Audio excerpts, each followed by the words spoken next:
up and down the ticket. So if you need to excuse yourself, we'll let you go for a few minutes to go vote. But we appreciate your voting today. So we begin our meeting with communications, and we have a communications from the Fire Rescue Bond Issue Blue Ribbon Committee. Mr. Versinas, are you here? There you are. So we have a communication.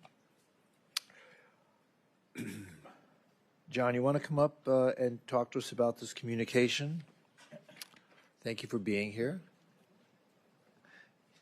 You don't have a smile on your face. I don't know. This is pretty ominous. Do you want me to read the whole thing? No, just give me the, I'll give you the give highlights. Me the punchline. Mayor and Commissioners, I'm John Versinas. I'm the current chairman of the Blue Ribbon Committee Fire Bond Board.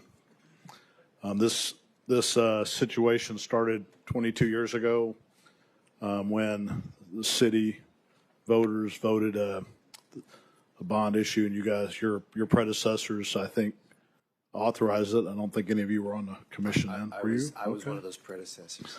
Approximately 10 stations have been in the program, and we have just about to groundbreak station number 13 reconstruction, which is the last station in our mandate. I think you've noticed the Sunrise Boulevard road work that started that. They have to change the road to get to the new elevation for the fire station exit due to everything being raised due to water level changes. And we anticipate actually the abatement and the demolition work to start here in September, and real construction to start in December of this year, completing the station at the end of December of 2027, and this program will come to an end. I think staff has done a great job, and the department has been very patient, and I think everybody involved is happy to see this program sunsetting. Thank you. Well, thank you. Anyone have any questions of John? All right. Yes, Chief. Mayor, I just wanted to personally thank John and the entire team that they've gotten this bond project further along, and I know that there's been times where it's been rather aggravating. We haven't seen much movement with the projects, but it's further along than it's been in 22 years, and we're right there at the cusp. I think in the next 30 to 60 days. Better late than never. Exactly. All good things come to those who wait, right? Yeah. We're right there. 22 years later. Thank you very much. I appreciate your time. I appreciate all the meetings that you're there for and leading and making this come together. So thank you. All right. Mayor, I have a question. Go ahead. Is there anything from the commission perspective that we would need to do to make sure this does not stall for another 22 years? Can I offer some suggestions since I audited the fire station bond program 15 years ago? It starts with number one, budgeting for inflation. It starts with number two, budgeting sufficient amount of money to actually complete the program. We didn't budget enough money for Station 8. We didn't actually contemplate how we were going to accomplish Station 13 since we thought we were going to get money.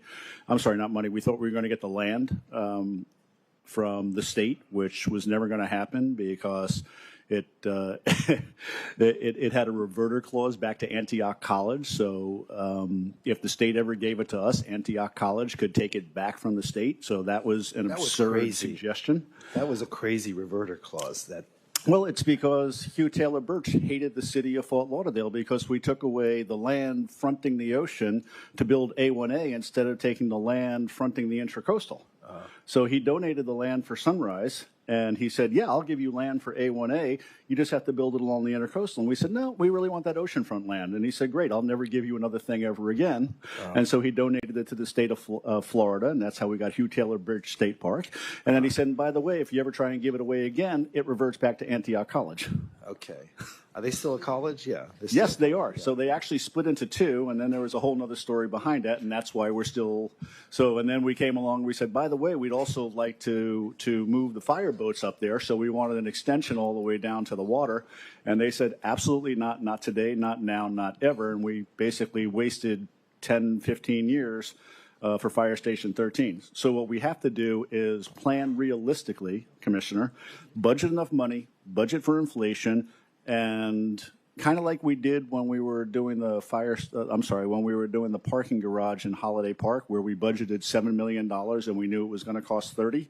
We did the same thing when we didn't budget enough land for Fire Station 8 on the south side. We budgeted, I think it was $1.5 million to acquire land.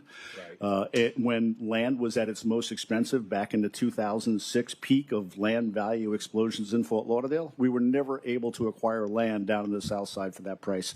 So we basically set ourselves up for failure from the word go. So we have to be more realistic when we're contemplating a long-term, what was supposed to be a 10-year construction project, which turned into 20 plus. 23. Okay. So, well, at least it's the last one. So we, so we don't have to think about it anymore. We have two guests here today, and if with the permission of the commission, I'd like to just jump the conference reports and, the commission reports and go right into, is Jennifer Guajardo here? Hi, Jennifer. This is CF1 Resilient Broward Grant Program presentation by Dr. Jennifer Guajardo from the Broward County. She's the Chief Resilience Officer, Deputy Director of Public Works and Environmental Services Department. My goodness, how do you put all that on one business card? Thank you for being here. Nice to see you again. Can you push the button at the bottom of the speaker? Thank you. Okay, great. And I believe that there's a pleasant presentation that'll be queued up. Yeah.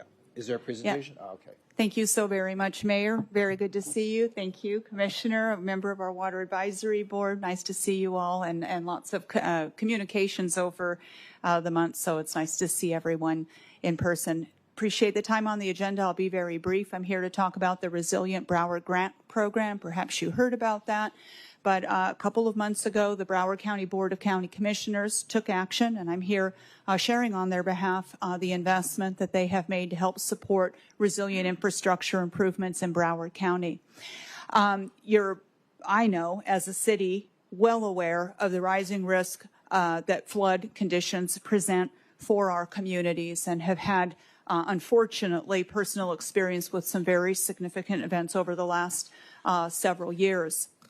It's with this recognition of local conditions and what we've been observing over the last decade and more that the county had undertaken development of a countywide resilience plan. It involved participation of our consultants across the communities, our planners, our engineers, public works departments, drainage, water control districts, all with the purpose of investing in a strategy to help reduce flood exposures, the spatial extent of flooding, the depth of flooding, the duration of flooding, and the impacts that flooding is occurring and generating within our communities and for our residents and our businesses.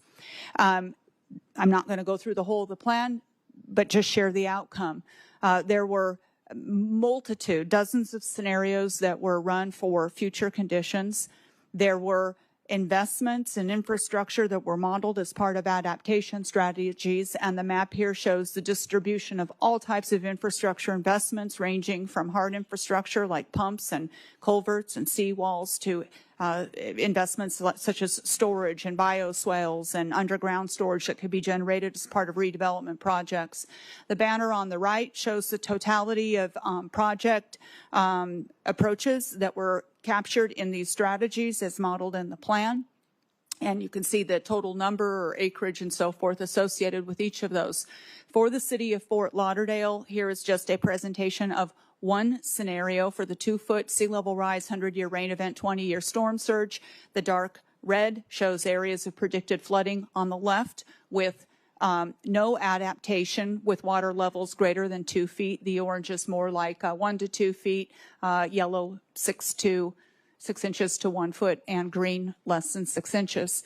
The image on the right with all of the adaptation investments that we modeled shows the improved conditions under that particular scenario. Some areas will continue to require investment. Some areas are designated perhaps water storage areas, and we would look at the aerial behind that to see whether or not the persistent flooding was a concern. But the point is dramatic reductions with the types of investments that we included in that modeling. This image just shows conceptually, you model things, what do they look like when they're actually in the ground. These are the types of projects, but our board, County Commission, was mainly interested in the projects where we could say today there's a location, we could put the infrastructure in the ground and derive the flood benefits now. And those are the ones that are focused on conveyance, whether they be pumps, control structures such as flexible weirs, and canals or culvert improvements that can help move water better. It was recognized that those investments will occur over a duration of decades, but there are significant economic outcomes. I'm not going to go through these, but these are the derived modeled economic benefits by McKinsey Global. You put the infrastructure in, what does it look like in terms of return on investment? And the numbers were in the billions as part of recurring and additional one-time costs, whether they were loss reductions, property value preservation, preservation of economic opportunity. But the plan came with a large price tag. We know about $9 billion in total is expected to be invested across the public sector. That could be conservative. The conveyance projects that I talked about account for about $1 billion of what we modeled, another $2 billion anticipated in the way of coastal pump infrastructure. Those are the areas that are shown in the pink shading on the more right-hand side of that map, and additional investments in seawalls and storage with time. But as I noted, the board was particularly interested in the capital projects that could be put in the ground today, helping reduce flood risk today, while those benefits would accrue with time. They agreed on April 28th to allocate from their reserve outside of the budget process $20 million to help launch and jumpstart this initiative. The idea is to contribute up to 25% cost share towards eligible projects, which they identified as the three categories that I've referenced a couple of times. Our responsibility as staff is to manage those dollars in a way which we enhance that leveraging where we can to achieve a 5-to-1 return with that leveraging for every dollar that the county puts in. And the goal being that if we can accommodate and invest that $20 million a year through the grants for a period of 15 years, we could achieve $1.5 billion in installed infrastructure. That would meet the $1 billion that I talked about in the way of the conveyance improvements, plus another $500 million that is intentionally focused on coastal pump stations, which may be of particular interest to the city of Fort Lauderdale. The criteria for the grant program are shown here. I won't go through them. They're available on the website. My purpose of being here today was just to ensure that all leadership knows about this opportunity. We have been reaching out to all the municipalities, the drainage, the water control districts. We have 2 webinars that are scheduled. We are obviously heavily desirous that we will receive your applications. We will be using these criteria to review and rank. The point allocation for these are also posted online at resilientbroward.com. Now, I want to share that of the projects that we modeled, in our model, there were only 2 explicit project locations. Now, the projects that fall within the city, there will be higher points allocated for projects that are specifically identified in the strategy, but all projects that are consistent with the resilience plan are fundable.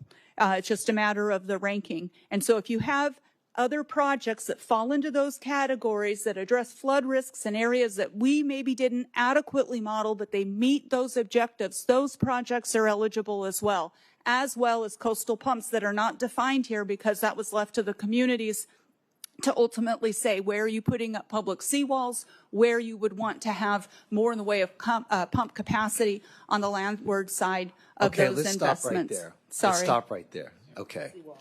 No, before we get to seawall, as you may recall, the city of Fort Lauderdale was the recipient of a large rainfall in April of 2023. Yes. Right? And whether it was a 100-year storm, a 1,000-year storm, it really doesn't matter. But certainly a large portion of the southern part of our city was inundated with floodwater. And so was the airport. Yes. And the airport had significant floodwater to the point where its northern runway was incapacitated due to Correct. the flooding, right? Correct. And where did and so the question was, when an airport like that sustains so much flooding, there needs to be a way to take that to create the runoff so that it leaves the airport and doesn't incapacitate any of the surrounding areas. Instead, what happened was all that water had no place to go, and it ended up going into the neighborhoods. And the neighborhoods meaning people's living rooms, people's businesses, almost to the point of threatening people's lives. Now, what I don't see anywhere here where the county plans to create a pumping capacity along the canal in the northern part of the airport between Fort Lauderdale's southern neighborhoods, Edgewood and so forth, where that same kind of rainfall will not again inundate these neighborhoods. Obviously, when you have 595 dumping into the area under their highway, and you have the airport also unable to drain with large amounts of water like that, what are the county's plans? Don't depend on us and say, well, what's the city want to do? We know, what the city wants to do. The city wants the county to take responsibility on its own property to try to find a way to push that water away from the area rather than allowing it to push its way into our neighborhoods and cause significant financial impact to our communities. What's the county's answer to that? Well, the airport is designed to hold on site a tremendous volume of water. Didn't. Well, so we did hold about 5 feet of water on that landscape, and that did occur. So a tremendous volume of water that was stored there. I know that there's a passive park to the north of the airport that is also part of the stormwater management system. However, it's connected with a very small culvert relative to the volume of water that was retained.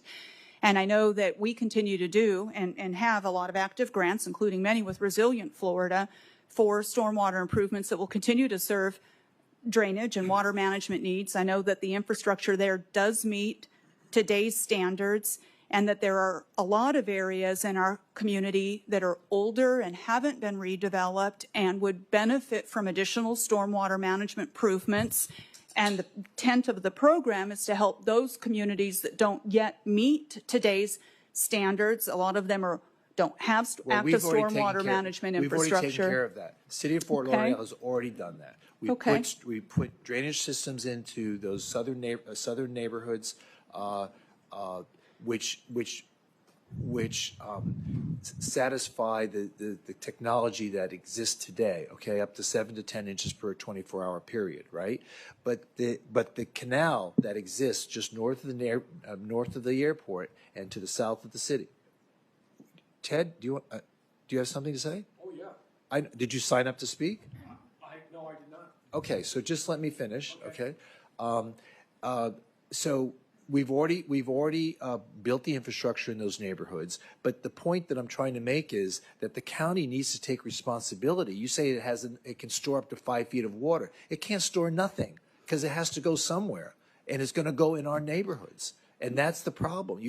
The airport doesn't store anything. It's going to run off into the adjacent areas, and it did. And the canal that's just north of the airport was overrun with capacity. It could not handle all the water, and so our previous public works director, Alan Dodd, when he was with us, he convened a meeting with all the stakeholders, the state, FDOT, your people from your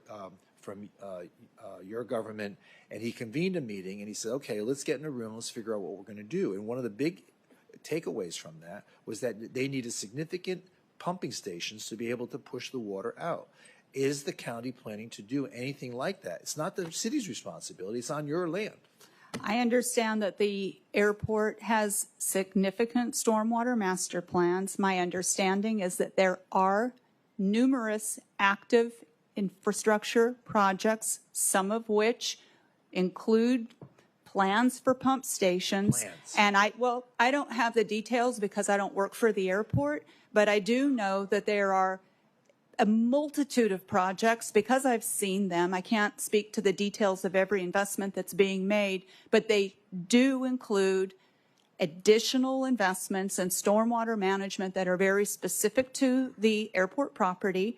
In addition, we do look to partner with the Army Corps of Engineers on a coastal storm management study that is very specific to the coastal areas and also encompassing of canals, which maybe you're referring to the C-13 spur, I'm not sure, but that would be part of that analysis, continuing to look at where we can improve coastal infrastructure, not just on the landward side of our salinity control structures and those canals, but also looking at what can we do more effectively on the coastal side to deal with the water management challenges that are more coastally driven as opposed to stormwater runoff. But clearly the combination of those two things together warrants a very robust kind of next phase of what do we do with larger scale infrastructure beyond what we're talking about here. Well, the reason why I bring that up is because I'm looking at the slide and on page 11,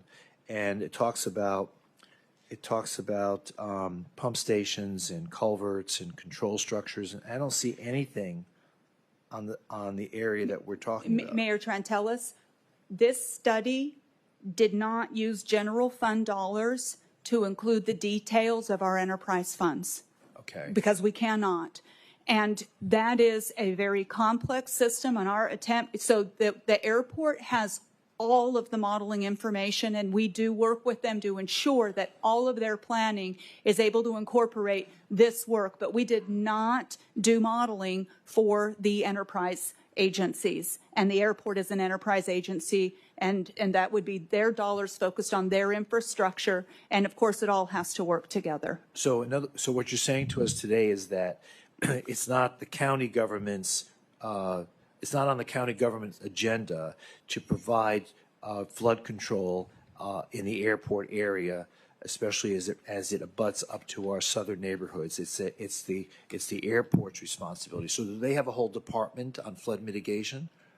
Do you know? Well, they have a stormwater management program and team, and I can't detail every project that they're working on, and nor is this study intended to capture every project that will take place in municipal areas or areas that are incorporated. It is not exhaustive. It's not meant to represent everything, and it certainly does not.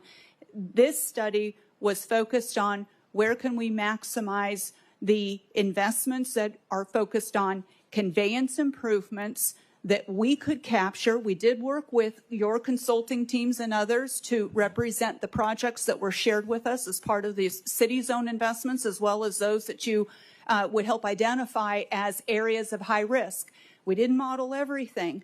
And if there, nor is there a debate that there could be additional work that we didn't identify here that you would say, hey, this is a priority, it's a project, whether it's the city or whether it's the airport that needs to look at additional project opportunities. This is not exhaustive. It is not. Okay, so we have been doing that.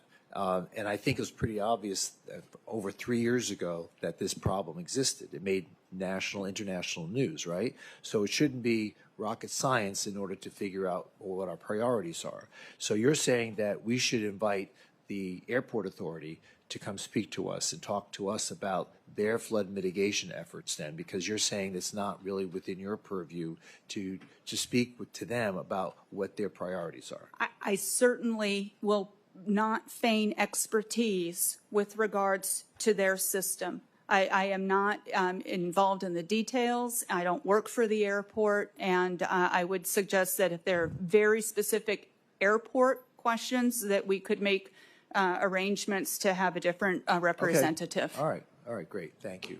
Okay. Please proceed. I apologize that I couldn't fully No, it's respond okay. to Well, your questions. it's not within your jurisdiction, Yeah. so we Mayor- always thought it was. Yeah, Ben. Mayor, if I can jump in, because, these, obviously it impacted River Oaks, impacted Edgewood significantly. So I've met with the airport, water management team and so forth.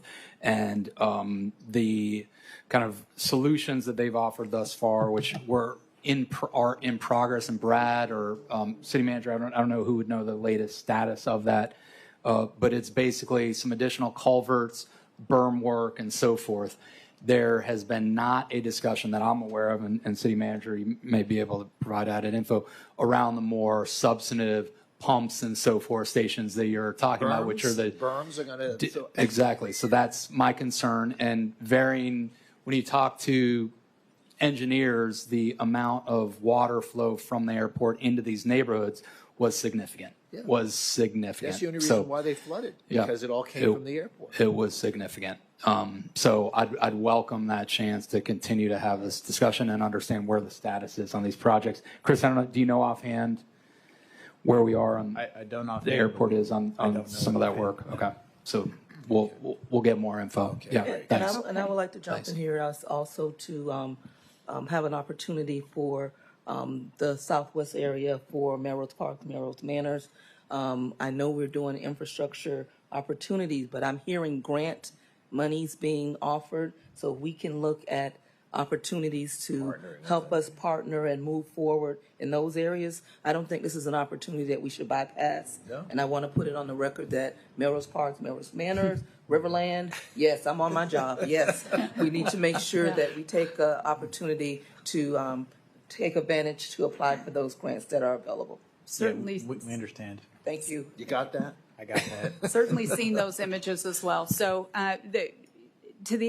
obviously there are a range of projects and investments that will be taking place. These funds are intended to support infrastructure needs that are within the municipal and water control district jurisdictions, with the desire that if we can put money towards these projects, and you've got other source funds like Resilient Florida, that we can accelerate projects that might otherwise be delayed. That's the goal. And so we have a timeline here just to share. We've got some webinars coming up, but the application period will open on September 2nd. The portal address is shown at the bottom of the screen. We expect to complete ranking and review by the end of the calendar year. Would look to bring these to the county commission first part of 27, and I would actually say agreement execution by early spring. That would be the goal. So I do hope we receive applications, and I and my team stand ready with any technical questions that your team might have in that process. Thank you. Great. Any questions of Ms. Jennifer? No questions? All right. Thank you. Thank Appreciate you so much. it. Thank you, Thanks. Mr. Gerardo. I do have a question for City, though, if that's okay. Chris, you see any potential possibilities here about how we can take advantage of this?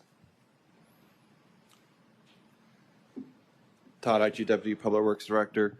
So it is limited in scope for the eligibility of projects to culverts, control structures, and pumps.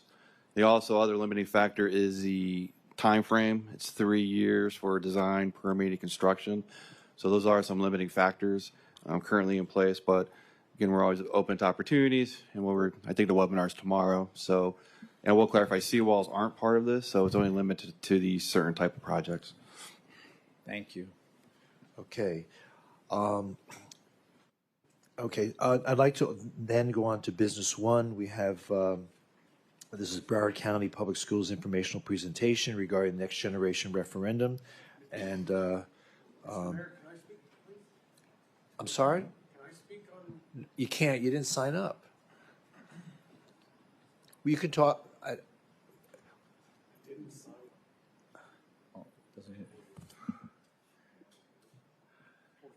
Who needs to hear what the residents say?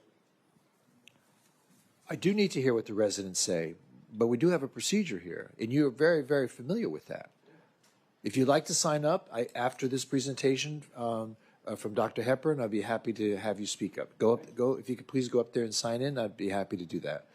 Dr. Hepburn. Thank you, Mayor. Good afternoon, Mayor, Vice Mayor, Commissioners. I'm here with my Deputy Superintendent, Dr. Angela Fulton, and also Chief of Staff, John Sullivan, who actually tag team with me on this presentation. I don't know if we're going to get that presentation up real quick. While he's queuing that up, just want to extend my sincere appreciation to the City of Fort Lauderdale for your continuous engagement, support, and commitment to your schools. I'll talk about some of the accolades as for many of the schools right here in the city of Fort Lauderdale, but your partnership matters. I often tell my team all the time, we can't work in isolation. It takes strong partnerships to, relish in the accomplishments that we've relished in for the past few years, and I'll talk about many of that. So thanks for giving us opportunity, yet brief, to talk about our next generation referendum. And we certainly want to educate the public. We can't advocate, so we're going to provide as much information as possible to discuss what the referendum supports, currently supports, and what it would support in the future as well.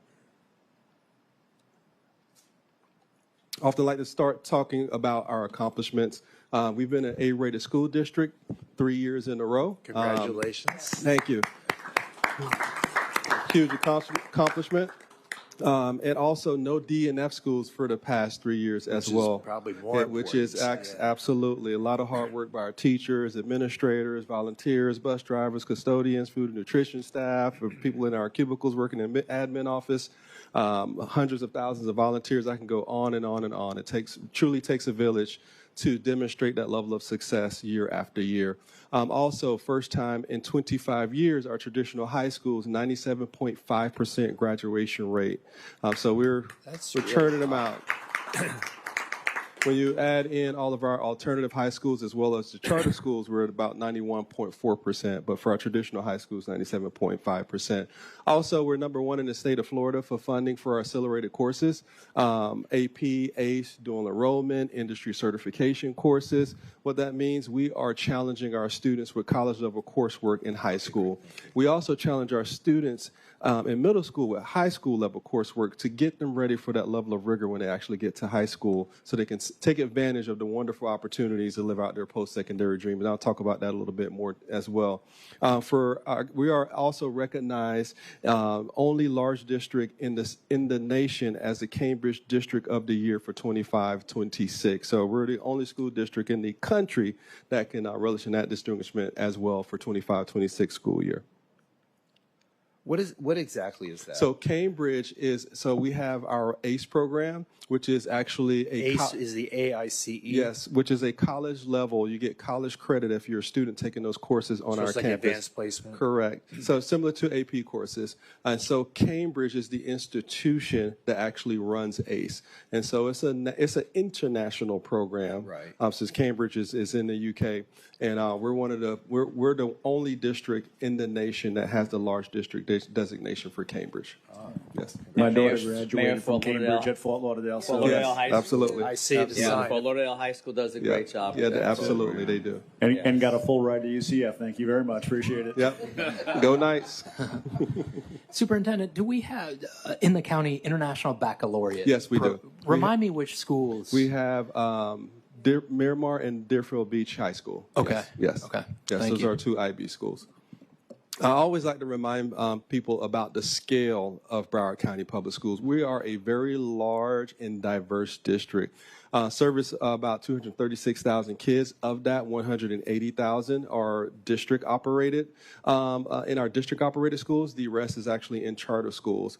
We also have about 325 schools, and 86 of those schools are charter schools, and 27,000 employees. And as I mentioned earlier about being #1 in ACE, AP, IB, and industry certification, this is the result.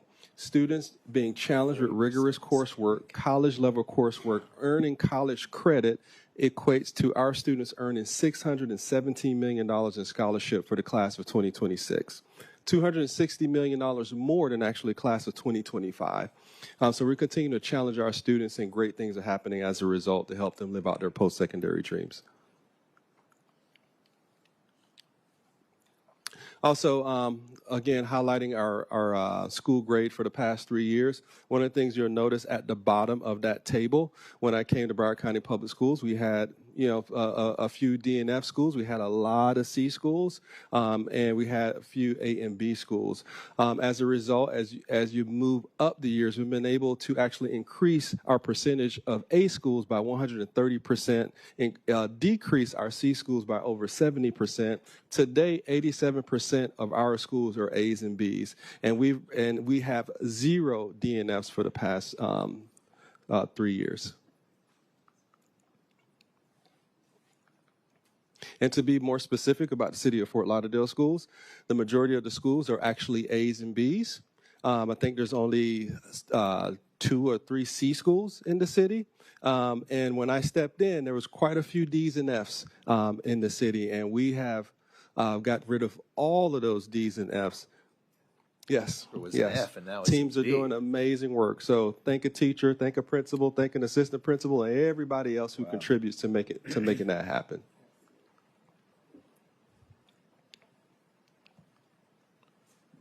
Superintendent, could you just go back to that Yes. list? Like, when I was reading this, maybe I'm not following this right, but oh,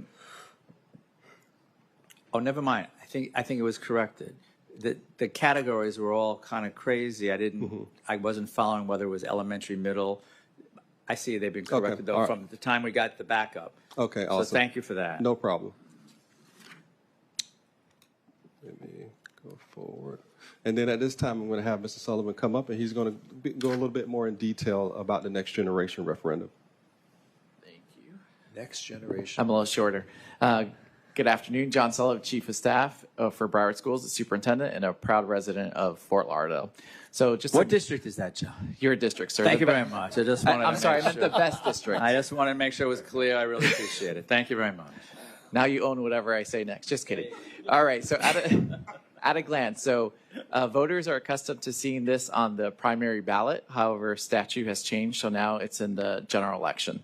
So that's why people aren't seeing it on their ballot today, but they will see it in November. So it's a renewal. It's not a new tax. This has been in place since 2018 by law. Every 4 years, we do have to go out. If this renewal would start to impact the 27-28 school year, it's approximately $358 million across Broward schools, including our charter schools. So it funds mainly 3 buckets: our teacher and staff compensation supplements, our school safety personnel, and our mental health personnel. So I'll go a little bit over those buckets in later slides. Again, this is a renewal. It is not a new tax. Property owners are used to, accustomed to seeing this on their tax rolls since 2018. These are some of the items that the current one funds. So currently $173 million annually is compensation supplements for our teachers and eligible staff. So think about all the frontline workers that touch students every day. So our teachers, teacher assistants, the bus drivers, cafeteria worker, custodian workers, our site leaders, they all benefit from these supplements, including our charter school partners as well. Over 393 school safety personnel or 1.7 million are, in terms of software, is dedicated out of this referendum. We do appreciate the City of Fort Lauderdale's partnership and our SRO program. We know that's a financial burden for the city. We've been able to have meaningful contributions increases since the onset of this referendum. When this referendum was instituted, our contribution was about $56,000, and we're up to $119,000 that we contribute towards our SRO program. So again, a big thank you to the city for partnering with us in our SRO program. And then 224 You're mental up health. to 119,000, you said? Yes. And the renewal would allow for additional conversations to continue increasing that contribution rate. Okay, so you're still using our officers then? I thought that you had eliminated that. Primarily, we use your officers in our high schools in the city of Fort Lauderdale. Okay, all right. I won't read the language, but this is the ballot language that the voters will see when they decide whether or not to support this measure. And again, it's not where they are accustomed to see it in the primary. They'll see it in the general in a few months. So the board voted if the referendum is successful, 90% would go towards teacher and staff compensation, and the other 10% would go towards school safety and mental health. What does this mean for the average taxpayer homeowner in Broward? Again, these are averages. So a year for an average homeowner would be about $418 million or $35 a month. For a condominium owner, the average would be $230 a year or $19 a month. That small investment generates a huge dollar amount annually throughout the county. And again, that's $358 million is what we anticipate annually if the referendum was successful. If it were not to pass, again, the $358 million would go away. This is really the only mechanism that the district has to have additional revenue outside of what the legislature gives us in Tallahassee We're very thankful what they give us in Tallahassee. However, how they fund us is not enough. We spend way above the categoricals that they give us, whether it's mental health, school safety. We fund that out of general funds, and the addition of supplements positions are accounted for in the referendum. So we have no other mechanism to raise additional funds. This is not unique to Broward County Schools. About half the districts in the state have referendums for the same reason or purposes. It's just additional revenue to support the schools within their counties. So not unique to Broward. That was a lot of information, but we do have a website, a QR code, and also they can go straight to the website, browardschools.com/referendum 2026. Again, everything we've said is for informational purposes only. We cannot tell people how to vote. Just got to say that for my lawyers so they're happy. That's our disclaimer. And of course, we're open to any questions. Anyone have any questions? So the question is going to be by voters, what happened with the last tranche of money? Yeah, so this is completely different from our bond. Our bond program is well publicized. There was many issues. That was prior administration, prior to the superintendent. This referendum is general. We've had no issues. We had audit report done on the last one. There was no findings. We had another audit done on the current one, no major findings. So this is operational, has nothing to do with the facility bond program, which obviously there's been controversy, delay. The superintendent has been managing to close out the projects that were remaining, but this is apart and separate from that bond program. Okay. I think that clarification needed to be made. Thank you. That's probably a fair point. Anyone else have any questions? There being none, thank you so much. We appreciate it. We appreciate the partnership and for having us today. All right, great. Thank you. Thank you. Thank you. We'll jump back to the previous agenda item, CF1. Mr. Ansara, do you want to come up and speak? Hello, Ted and Sarah, President of River Oaks. I apologize, Mr. Mayor, but That's okay. When you went to the direction that you were talking about, it got me kind of a little excited, you know, being in River Oaks. Well, I care about you. I know you do. I believe that 100%. And, but, you know, boy, she talked about some great things with the culverts. We have those installed in River Oaks. We have the control structure. We have the pumps. They never really been tested yet, but we have all of those things installed. I hope we never have to. I agree. But you brought up some great points about the airport. You do need to get these people in here to talk to us. We tried to get them to come to River Oaks. I guess we're not, you know, powerful enough to make them say yes. They just kind of ignored all of our requests. And actually, at our Thursday night meeting, we have Stephen Peritano coming in to explain the RAIN project, the advanced warning system that I know you guys it's on your agenda tonight to vote on. And I highly recommend that you vote yes on that, because I've seen the presentation once before, and he's going to give it to us about what that can do, because about letting us know when to get these pumps started and all of this stuff. But the one thing that, boy, I wish you were still here, that you kind of hit on. Remember when you came to River Oaks, we talked about the Osceola Creek, on getting that clean. That's one of those waterways that still, the city owned the land to the south of State Road 84, and you did a nice job cleaning that up. But then it goes underneath I-95, on State Road 84, and comes back up in River Oaks on the north side of State Road 84, which is county. And so that has still not touched. Remember, we've talked about this many times, even with Ben and with yourself, that we need to get them to do something to the north side of the Osceola Creek, the north side of State Road 84, or else, like you said, it'll happen again, because there will be, once again, nowhere for that water to go. And I know Kitty and I, McGowan, President of Edgewood, and I have talked about this many times, but that's going to be very essential to keep the flooding out of the neighborhoods. So I think that's the next conversation we'd had. The Vice Mayor brought it up too. Speaking with the airport representatives, yes. we need to have that conversation. I'd like to be able to invite them here to talk about that, because it could happen again. Yes, right? and if they don't change, it will happen again. And the Osceola Creek was so overwhelmed. Yes. And if and our Public Works Department said, well, if the county had pumps there, right, it would have pushed the water out to the ocean, right? So, because they can't just use gravity to expect that to dissipate such huge amounts of water that we sustain. So exactly true. That'll be a great meeting if you can get them to come here. I'd really like to hear what they have to say. Okay. Thank you. So, Mayor, just to Yes, touch on that, and thanks, Ted.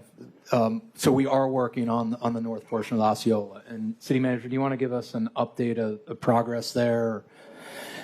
because we are making progress. And then That's us though. That's our side. on our side, Yeah. we're working. Yeah. Well, we're working with it's multiple. Well, I'll let Todd kind of share.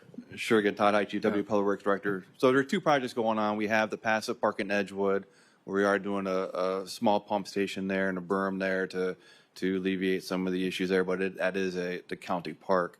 And the other we have a dredging project for the northern part of Osceola Creek, which is currently in design. So And what's the status of that? it's currently in design. So Design. Design, yes, sir. But that's part of the county's jurisdiction? What did Mr. Ansara just say? No, we dredge the southern part, we're dredging the northern part. That's part of the River Oaks neighborhood. It is, Like okay. Ted was saying, yeah. Okay. And there's been some property ownership challenges for the northern portion that we've had to navigate, and so that's where we're designing to improve that. And all that being said, and all the good work we're doing, it's still talking with, to your point, Mayor, Ted, talking with the airport and re-engaging, and that's something I'm happy to initiate and start that great. going again. Yeah. All right, great. Thank you so much. Okay, let's move on to City Commission reports. Commissioner Herbst, do you have any reports to make? Thank you, Mayor.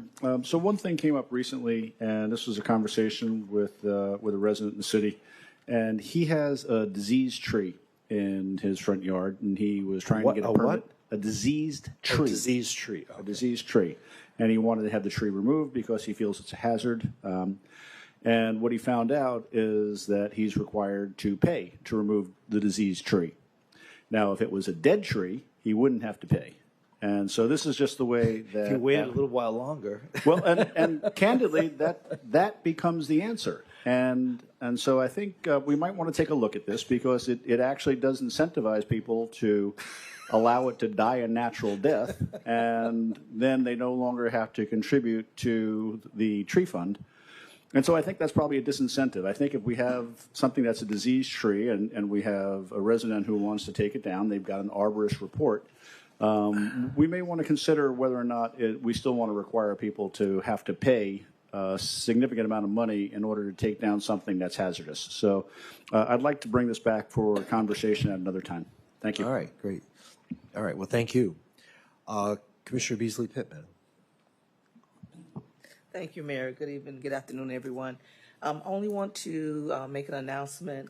This Friday is August 21st. It is the Summer Jam at Mills Pond. Very excited. This is an annual event. This is a citywide event. We're inviting everyone in the city to come out and have an amazing time. This year, the headliner is the group that is named Ohio Players. The Ohio Players is a 50-year-old group, with some funk and soul. So if you are familiar, even if you're not familiar, come out, let's have a good time. Bring your lawn chairs, your coolers, and let's just have a good time as a city together. So it starts at 7 p.m. Again, that is at Mills Pond. And police, fire, everybody's going to be in place. And we are going to have a rocking good time. And what's the date again? That is Friday, August 21, 7 p.m., Mills Pond, City of Fort Lauderdale, the greatest city in the state. Be there or be square. I ain't going that far. That's a little That's bit right. for me. It might be the last year we ever do it, so let's enjoy Yeah, it. exactly. There we go. That's it. Okay, I'm sorry. Commissioner Glassman. That's it. That's all I'm sharing. all she's sharing. You want me to Do you share remember my summer? Roller Coaster? All right, just Roller coaster. Roller Coaster. Baby. That's their song. Okay. Roller Coaster. You got Ohio Players? Oh, Roller Coaster. it's on his playlist. Somebody play. You started something now. You They have were to from sing the with me. 70s. That You're gonna was the have to sing 70s. with me. That You have was to the sing with me. 70s. All right, I thank wasn't you. alive then. But You were alive. You were very alive. Thank you very much. Just a few things. First of all, welcome back, everyone, and congratulations to the police department. Thank you for hosting us. This is just an amazing building, and this room, I think, is just perfect. It feels great. It feels like home. So thank you very much. Thank you to all of the staff that got this together for us, and all of the technology that's been hooked up. Everything looks absolutely terrific, and I'm getting text messages from folks saying it's really easy to see, and they appreciate the screens. And again, thank you to everybody. Just very quickly, a couple of things over the summer. July 11th, congratulations to everyone who's behind Flock Fest on District 2 on the beach. Very well attended, a great event, great amount of money always raised for very, very worthy organizations. August 12th, Mayor, we celebrated at Juan's Mandarin House by Victoria Park, their 60th anniversary. That family has an amazing history. Congratulations to that family. 6 generations of the Juan family, starting in Miami, also in Dania, Hollywood, and Fort Lauderdale. A really very close-knit family, and it was a pleasure to support a family-owned business, and the food's delicious as well. Coming up, August 29th, we have the AFL-CIO Labor Ball at the Diplomat in Hollywood. September 9th, we have the headquarters of this incredible organization, the ribbon cutting, right here on September 9th. And then 2 days later, we also have the city's 9/11 ceremony, and that evening, Rosh Hashanah begins as well. So to everyone who's celebrating that. What day is that? That is the evening of September 11, is the first night. Just a couple of comments. Chris, if you could let me know, because I'm getting asked this a lot by folks in the downtown area, where are we exactly regarding the A5 lift station downtown? Because so much of the future development there is contingent upon us getting this done. Yes, thank you, Commissioner. So when we last had this conversation here with the City Commission, we discussed a potential location around 100 Northwest 1st Avenue, which is near the Central Bus Terminal downtown. Since that time, we've continued conversations with the representative of the owner of that property. We've designed some schematics of what that could look like for them to refer to. Spoke with that person earlier today. We expect within the next 30 days we'll have a solid answer on whether or not they're interested in moving forward with siting on their property. And is there a plan B if it doesn't happen? So for a plan B, we would likely revert back to the presentation we shared with the commission with those options. Those included the one-stop site just north of the site we just talked about, as well as the sites around City Hall and the City Hall garage. So we'd need to re-engage in that conversation. Okay, excellent. Yeah, I just think it's so important. So thank you for the update, and hopefully we can bring some closure to that. That would be absolutely terrific. I also wanted to mention that tomorrow, believe it or not, it's hard to believe it's been a year, but tomorrow is the 1-year anniversary of the death of Rachel Eliza Nisanoff. If you remember, that was a 13-year-old who had that unfortunate accident on the Intercoastal Waterway. But it was an impetus, I believe, for us getting the FWC to change the speed limit, which is something that many of us never thought would happen. So I thought maybe we could at least remember her and keep us in our memory tonight when we do our moment of silence. That triggers another question or issue, and that is extending the no wake zone down to Sunrise Boulevard. Right now, it was only for the area in which this young lady passed away, but there's still a significant amount of activity south of Sunrise Boulevard Bridge that we should abridge the speed there because it's really very dangerous there. So has there been any further discussions, Commissioner, on that? None that I know of, but Chris, maybe you're aware of that, if there's been further discussions of maybe going a little bit further south? There haven't been further discussions. If that's the direction, we'll certainly start engaging on those. We've been doing that with the former chief waterway officer and FWC and Chief Schultz. So there's some progress on that. Is there any activity? Is there any, Chief, can you please come up here? A number of residents in the Sunrise Intercoastal area have approached me and asked me what's going on there. So yeah, that was part of. I'm sorry, Chief Schultz, Chief Police. That was part of the discussion initially, but that was not part of the original amendment. But Vice Mayor is correct. That is still on the discussion board with FWC and with the commission, and I can certainly look into the status of that, and I can report back at the next meeting. Okay, that would be helpful. Yeah, I think, Chief, the last communication I saw, maybe you were on this or not, I don't know, but the need for further data to emphasize the speed, the frequency of speeding and so forth, and so there are some other components. So yeah, we had discussed, as you may recall, for the section that is now no slow wake, we did speed zone studies. So we're going to have to do that for that area again. And we have the equipment to do that, so I'll make sure that happens. Okay, great. Thank you so much. Excellent. And lastly, Mayor, I did, even though there is no proclamation for this evening, I wanted to wish everyone a very happy National Delicatessen Month and go eat a pastrami sandwich. And that's it for me, Mayor. Thank you. Thank you. You're welcome. Vice Mayor. Thank you, Mayor. First, we had 3 interns that helped in District 4 this summer, Connor, Brooke, and Nico, and they just did a great job there. Connor's at FSU, Brooke's at Rutgers, and Nico's at Fort Lauderdale High School. So just great job. They and Vicky really helped lead and guide them, and they were involved in everything from waterways to homelessness. So just it was a great experience. Just thank all the city staff that helped with them. City Manager, we've talked about this, but if you can just give us and the whole commission a little bit of an update on the Riverwalk seawall on the north side that continues to fail, and just what happens next, so that we're all tracking and how we can move this as fast as possible. Great. Thank you, Vice Mayor. So the Riverwalk seawall on the north side, as you said, has continued to deteriorate. That's been a project that's been ongoing, and that's something that we've been working on a design to rehabilitate not just the seawall, but also the Riverwalk around the seawall. We're about 90% of the design phase right now. Those finishing touches are being wrapped into that final design. We expect that design to be done towards the end of this calendar year, and then we can go into our procurement process and permitting and construction. We will likely need to come back to you to reallocate some of our CIP funds to make sure we can advance this project in a timely manner. We're also anticipating the results of a FIND grant application in October, so we hope to bring some good news around that.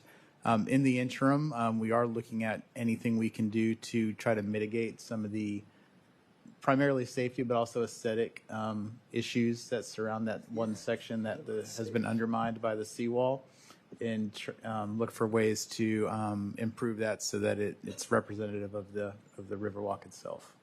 Yeah, thanks. And this is, Mayor, as you and Commissioners, as you know, this has been going on for, it's very dangerous, it's fenced off, it's impacting pedestrian traffic, businesses, and so forth. So we just got to keep pushing as fast as possible on this. So thank you, City Manager, for that. Another suggestion that I think we as a commission should really look at and track with the city attorney is construction, parking, MOT plans for residential streets and homes. In other words, I'm sure it's in many of our areas, when there's multiple constructions of residential homes on a residential street, it can really provide a significant challenge to traffic and so forth. So I'd like us with the city attorney to really begin, and the Milos and others have already started working on this, but really come up with a serious plan for prior to construction, that residential construction really has to have a good plan for parking, traffic, and so forth. So City Attorney Mike, describing that appropriately? Yes, Vice Mayor, and we are already working on that. TAM with the city is working with our office on that, and if the commission would like us to move forward, we could bring that in whatever form is necessary to effectuate it. Okay, great. So does that sound okay for getting, that moving? Great. Next piece, we've made some good progress on a sidewalk ordinance that would provide exceptions for neighborhoods that don't want sidewalks and so forth. So I think we're making some updates to that. City Manager, what's the next step for that? Yeah, so the next step would be just to bring those amendments forward. So one of the key parts to those amendments would be to allow for our staff to use the sidewalk master plan specifically that was recently adopted by the commission. When the ordinance was amended the last time, that wasn't a factor. We didn't have that plan. So we want to be able to reference that in ways so that when somebody asks for an exemption, we can have another factor to consider in those requests. Okay, great. And so when do you think that'll come to us? Look to Director Fajardo for an answer. Sure, thanks.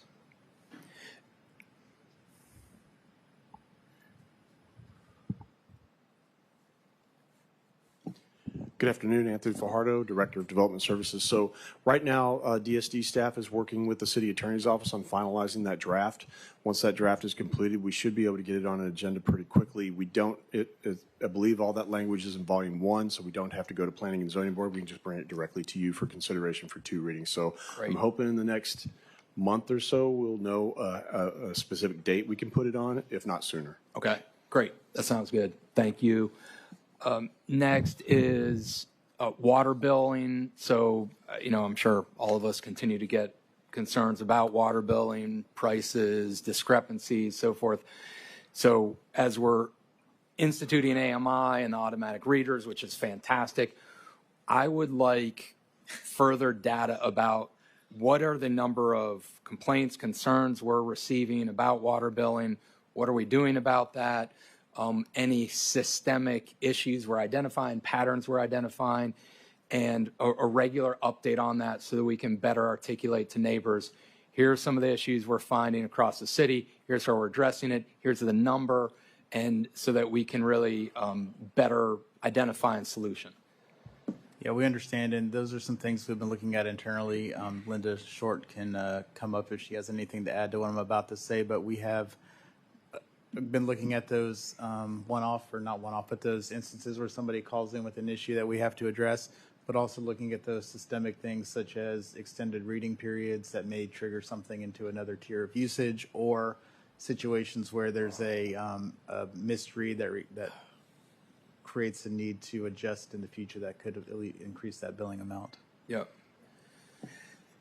Good evening, good afternoon, Commissioner, Mayor, Vice Mayor. So Finance Department, as you guys know, we went out to every district, did community meetings, had the workshop as well online. We hear the cries from the community. We deal with it every day. Everything that we can do to address the concerns, we're working on implementing a new CIS system. We're doing the AMI. What we're trying to do is figure out with the new things we're implementing how to manually track the concerns that a Vice Mayor wants us to track. And we're investigating how we can gather that information in a way that's meaningful to you, Vice Mayor, so you can do it. So we're investigating what we can do because the systems we have right now is not the best systems. That's why we're changing things to modernize it and get the data more readily accessible for you. Yeah. Thank you. That's great. And remind me when the new system, not the AMI, but the CSR, when does that, is that fully implemented? It's not fully implemented. Right. We are currently going through the development stages of the system right now. It's expected to go live October 1st of next fiscal year. Okay. Okay, so we purchased it in February. We've been doing some designing information and learning about the system. So right now they're getting ready to gather. We were waiting for permission or the funding to get the data conversion from the old system. That was approved at the last commission meeting. So now we're working with the legacy vendor to start to gather the data, to start doing data analysis and data cleansing to do the import into the system to start testing it. So that's expected to happen later this fall, into the spring, and hopefully we'll be going live. As the latest we're expecting is October 1st.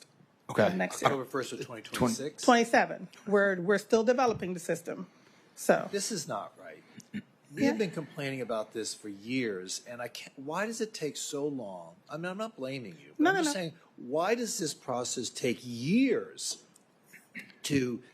We made the decision to move into this purchase, and why does it take years to implement it when we've got people constantly being harassed with outrageous spikes in their water bill that no one seems to be able to detect, and people are coming to us all the time. What are you doing? What are you doing? And all we're saying is, oh, we're still designing it. All right. So we approved the contract in January of this year.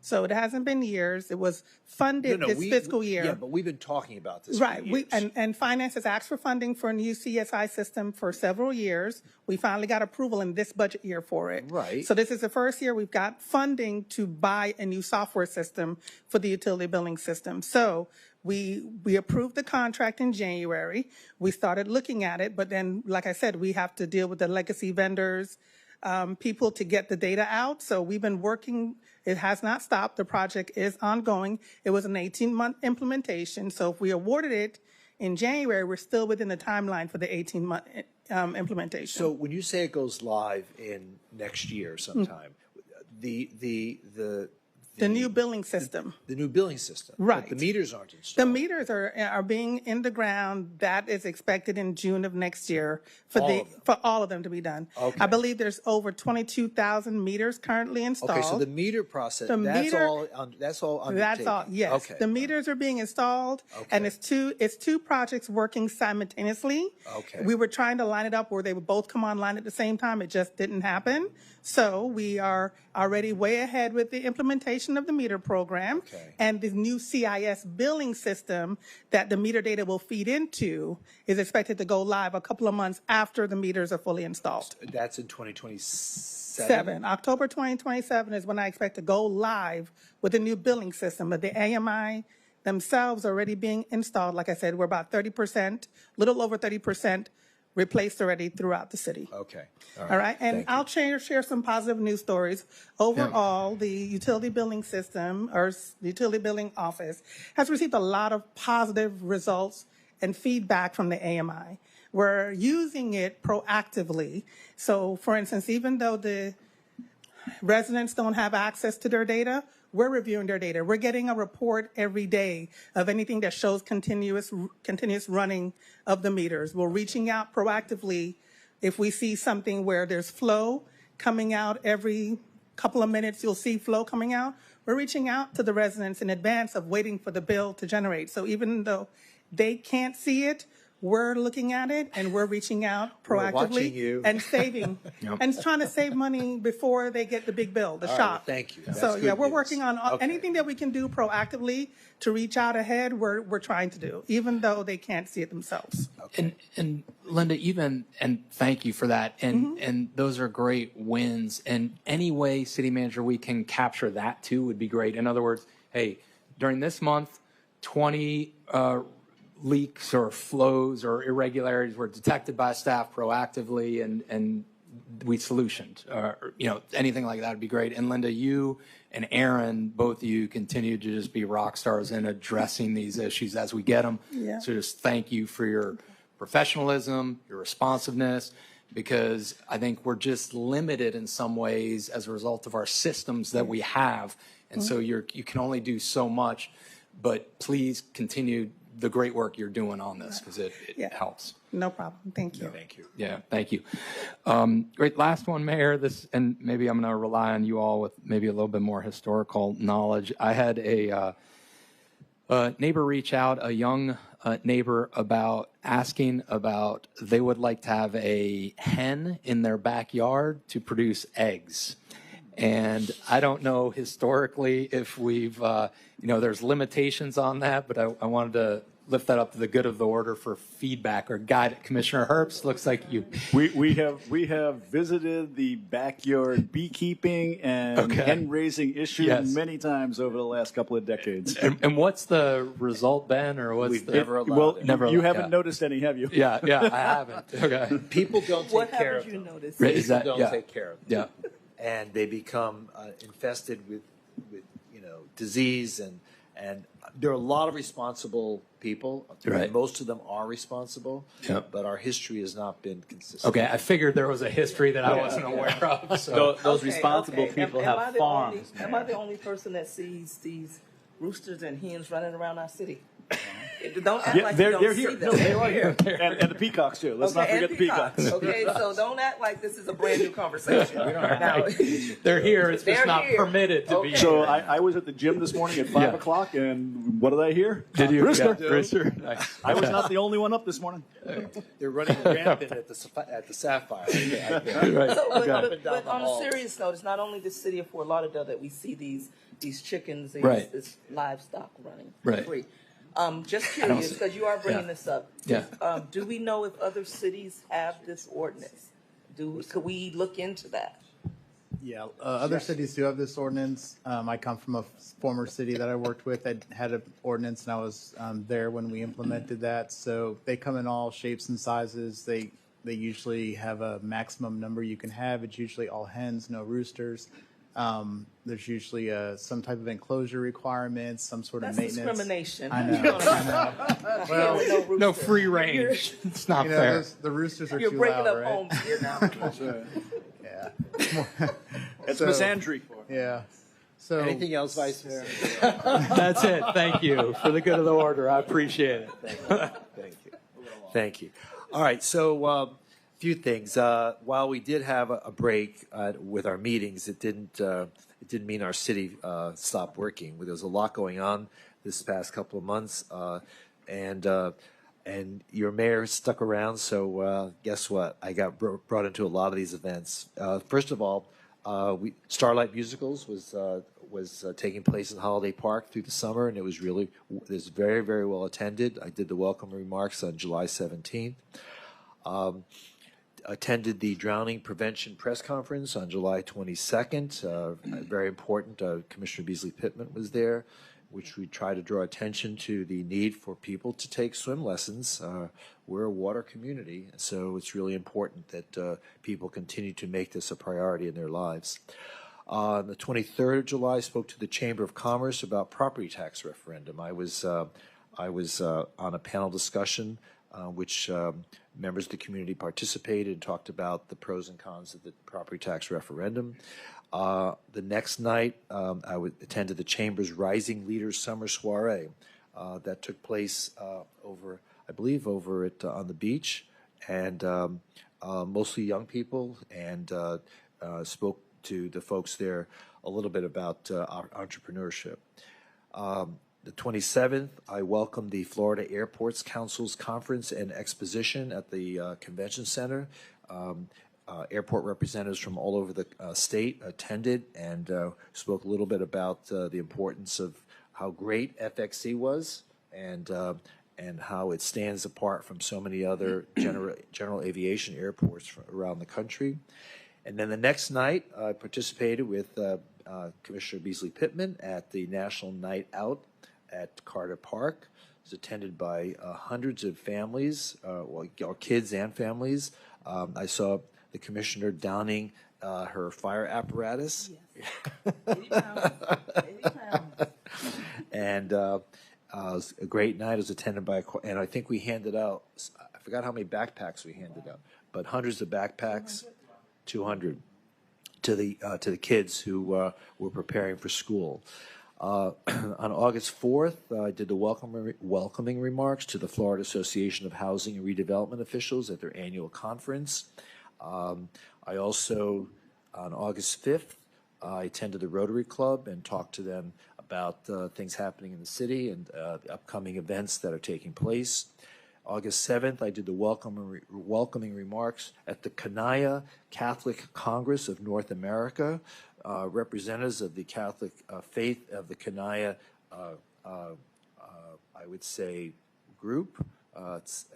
They came from all over North America, Canada, Mexico, as well as the United States. There were hundreds and hundreds of participants at the convention center, and I gave the welcoming remarks there. August 8th, in the Tower Club, the Sister Cities program sponsored a Taiwanese food tour. The Consul General's office, I guess they're not really a consulate, but they call it's the Economic Development Director. They flew in two chefs from Taiwan, and there was several hundred people there, mostly from the Taiwan American Chamber of Commerce, who participated in this event, and I spoke on behalf of the city there. I also spoke on August 12th, the welcoming remarks at the Water and Energy Expo here in the city. And that same day, I was on another panel discussion at the Tower Club regarding the property tax referendum. On August 12th, we invited Andy Thompson, who's the new mayor of Boca Raton. He participated along with Marty Keir. You mentioned Juan's anniversary, 60th anniversary. And then finally, this past Sunday, I presented a proclamation at the India Independence Day event here at the Broward Center. Several hundred people attended, and it's the 79th anniversary of their independence from Great Britain. we have something to share there, our 250th independence from Great Britain. So anyway, it was a well-attended event, and I was very proud to be able to represent the city in that regard. A couple of issues. As many of you saw in the news, Columbia suffered a major earthquake, and many people passed away, and certainly there were quite a few people who suffered property damage. We have an opportunity for our community to step up to the plate and provide any donations, and donations are being accepted through August 31st. There are a number of drop-off locations. The priorities that they need are tents, sleeping bags, toothbrushes and toothpaste, soap, shampoo, deodorant, first aid kits are the priority items, but I'm sure they'll accept anything that can be donated to improve the quality of life of the people that have suffered tremendously as a result of these earthquakes. They can be dropped off at any of our fire stations, except Fire Station 13, which is not yet built, but certainly any of the fire stations around the city, they're accepting donations, and they will be forwarded to the folks in Columbia.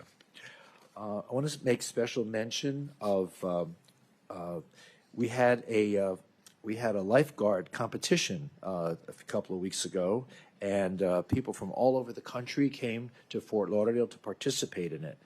But the thing that's particularly noteworthy is I got an email from a gentleman named John Holmes, who participated, and I want to recite a quote in his email. He says, I want to highlight Chief Alex Bagwell and Lieutenant Crystal, he didn't know her last name, and their amazing staff for their hospitality and for doing a great job.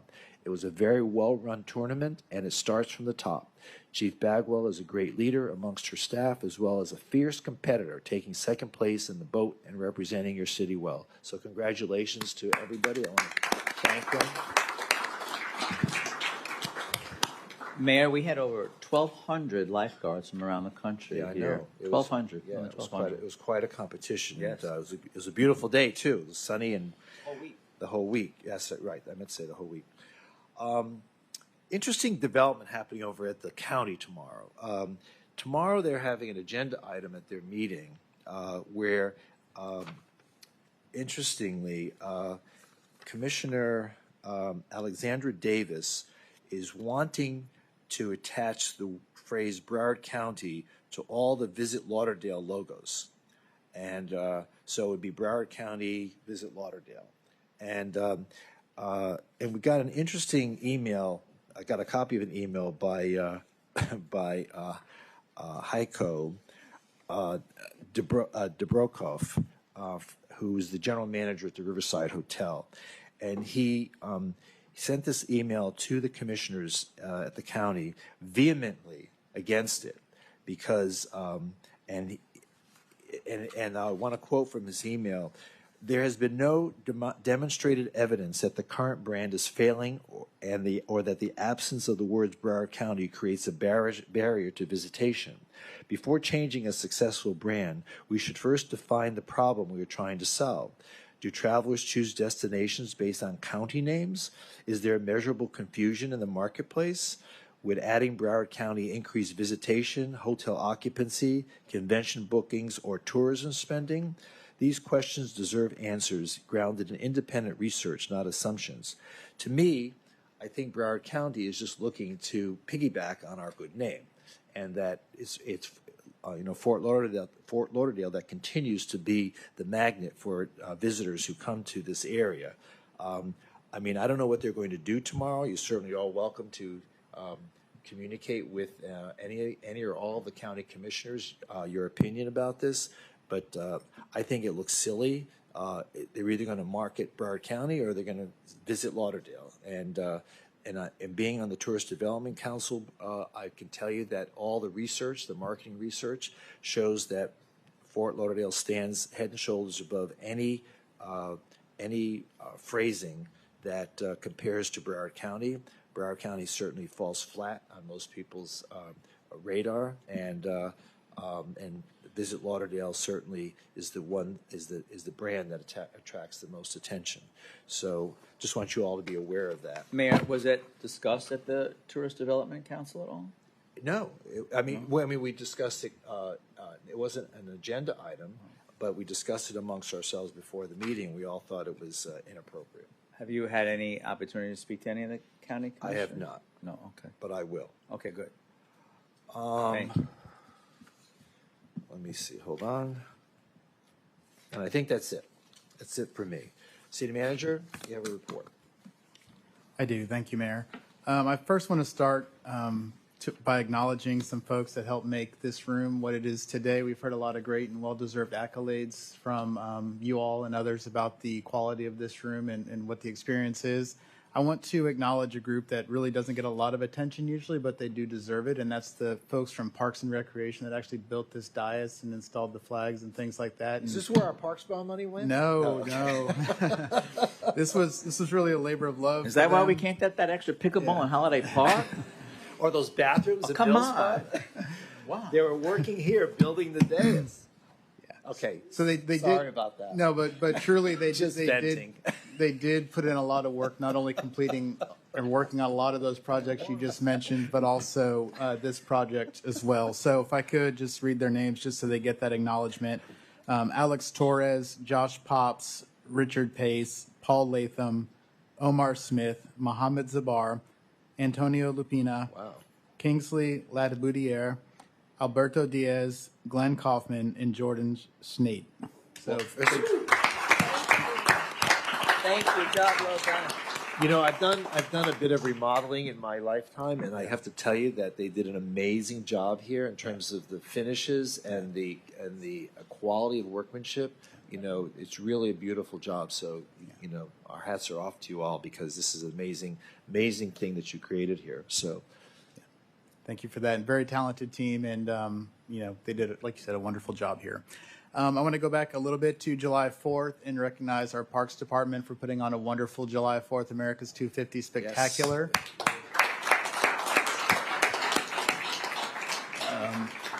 Really wonderful event, very patriotic, very well attended. This year we did something a little bit different with the drone show, and the feedback thus far has been really great for that, as well as the fireworks and the entertainment. So again, Carl Williams, Parks and Rec, thank you very much for that. Also, Police and Fire, huge presence that day, kept us all very, very safe, did a great job controlling the crowds and the traffic, so thank you to those departments as well. I want to announce two key new hires to our organization. We have Tina Jaramillo, our Chief Education Officer, who I know some of you have met, but welcome her to the city. She started on June 29th. And Stefan Paratano, our Chief Waterway Officer, who started with our city on July 20th. I do have some potential meeting date changes I want to run by you all today for your consideration. Our November 3rd commission meeting is also the same day as Election Day. So I wanted some feedback. Yeah, this is not good that we're even meeting today. Right, so feedback on So whether we or need not. to, can we move that to the next day? So that would depend on scheduling and Does who's that make available. sense to everybody? Just move it to Wednesday? I can't do that Wednesday. November 4th is when. Okay. Could we do Monday, the 2nd? This November. Oops. All right, so it's November 3rd is the election day, so it'd either be November 2nd or November 4th. You can't be here November 4th? I can't do the Vice Mayor? 4th. Correct. How, the rest of the week, are you available? The 5th? No, the 5th I can't do. I could do the 6th. Friday? Yep. Or the 2nd. Can you be here are you going to be? Yeah, I'll be. You want to do it on the 6th? Friday. Me? Oh, hell no. I'm leaving on the 3rd. Are you kidding me? I'm out of here. When's your resignation date? Huh? When is your resignation? 11:59 on the 2nd. The 2nd. I'm gonna be in wine country on the 4th. 11:58 we'll have it then. Fantastic. I'm going to be in Napa on the 4th.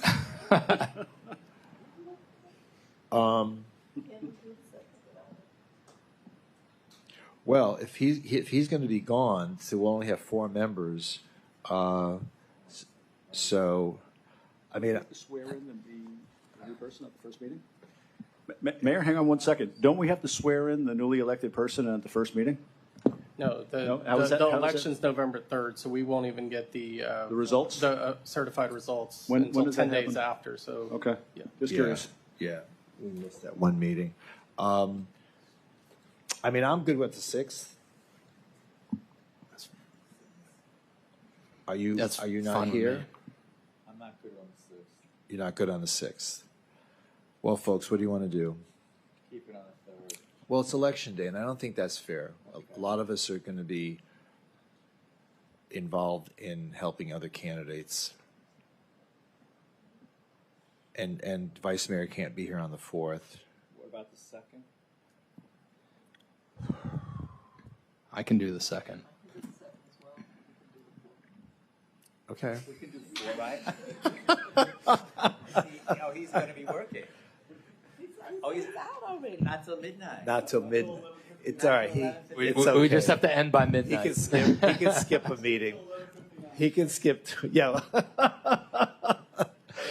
I'm walking out the door. All right, we'll do it the 2nd. We'll try to keep that light. Yeah, keep it light. The other date, and We're going to start the meeting at 11:59. The other date, we probably don't need to decide this today, but just before the next meeting, December 1st, our commission meeting, and this often happens, conflicts with Christmas on Las Olas. There's been conversation in the past whether or not the commission wanted to reschedule Yes, to allow I think for we should do attendance it for right that. now. So. Can we do it the 2nd? Wait, what did we decide with November, just so you know? November 2nd. We're definitely doing that Monday? Well, you can't be here on a Friday, so. Well, let me ask you a question. So what happens to all of so the staff has to redo all of the pre-agenda meetings and everything, right, to the Friday before or whatever? How do you work that? We obviously can't have all those pre-agenda Yeah, meetings. we'd obviously have to reschedule our agenda briefings with you all, and we're happy to do so to accommodate your schedules. Okay. You sure you can't be here on the 6th? Well, I could, but I really don't want to. Are you going away? No, but I'm going to a very special birthday party, but that's okay. No, I understand. I mean, if it works better and John will be happier, what does he want to hang around on that day? I agree. Okay, let's do it Friday. Who's All going right. to come on a Friday, but whatever. All right, so we'll do it November 6th. And then as far as Christmas on Las Olas, are we good on December 2nd? Before we go into that, Hold on a second. December. there is some adjustment to that schedule already, right? Because I was told that Light Up Six Trunk date was changed for one of the holidays, the Jewish holidays. So what does that week look like in comparison to Which, whatever? the first week of December? Yes, We're doing a menorah lighting on the 4th. on the 4th. Right. Is that at the Las Olas Oceanside Park? Yeah. Friday the 4th, right at, And what is the new date for Light Up Six Trunk? No, I don't know about Light Up System. I have Light Up Carter Come on Park. now, y'all asked me to change my date. I have Someone Light knows Up the Carter date. Park on the 11th. Okay, but no, Light Up Six Trunk, someone called my office and had me to commit to change the date that week. Light Up the Galt is November 19th. The 3rd? December Oh, right. 3rd. November 3rd is the system. November or December? December 3rd, so it's the next night. Yeah. After the commission. That's also, December 3rd is Lake Ridge holiday party too on the Well, 3rd. we'll go to both. So the commission meeting will be December 2nd. Light Up Sistrunk is December 3rd. Ron, I can't do the 2nd. You can't do the 2nd. Yeah, I could do the Monday, November 30th, if you want to move it. I mean, that's fine. Here's a wild idea. Is there any way we could still have it on December 1st, but have everything earlier in the day? Like the conference meeting at 10 a.m. and the commission meeting at 2 p.m.? Isn't there a charter?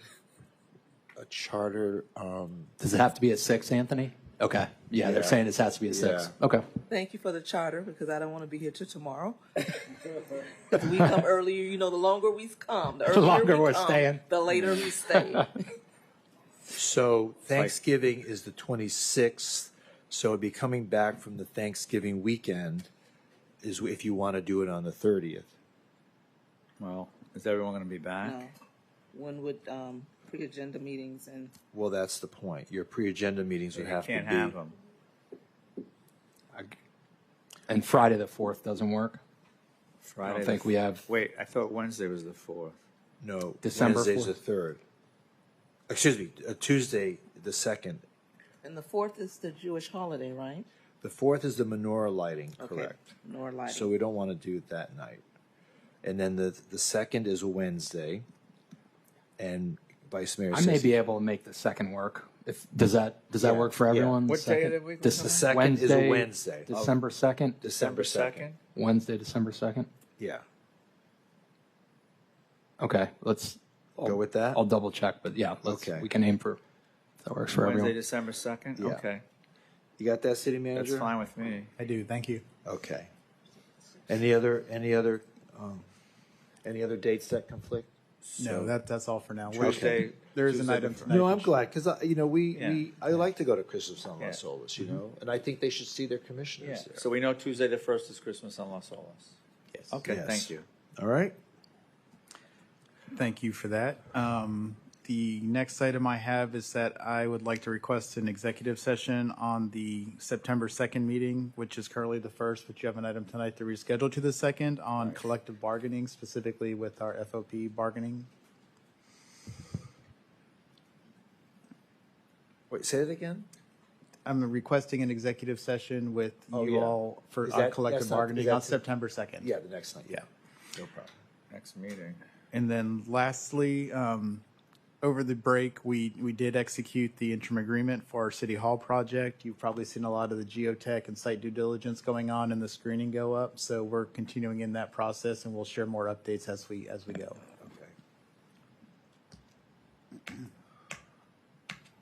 And that concludes my report. Okay. Thank you. City Attorney, do you have any report?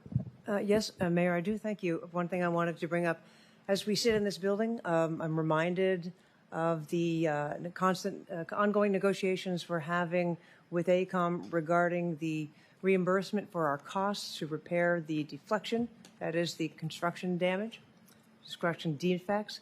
Earlier this summer, staff had calculated our costs, and we had worked with AECOM to finally come to an agreement on those costs. They approximate $3 million. We are now and since have been discussing issues like future liability. It's our position that the agreement we enter into regarding the cost reimbursement would relate only to costs and not to liability. We're going around about that even as recently as this afternoon. So I'm hopeful now that we will reach a conclusion, although it's a possibility that we will not, and I think this has gone on long enough.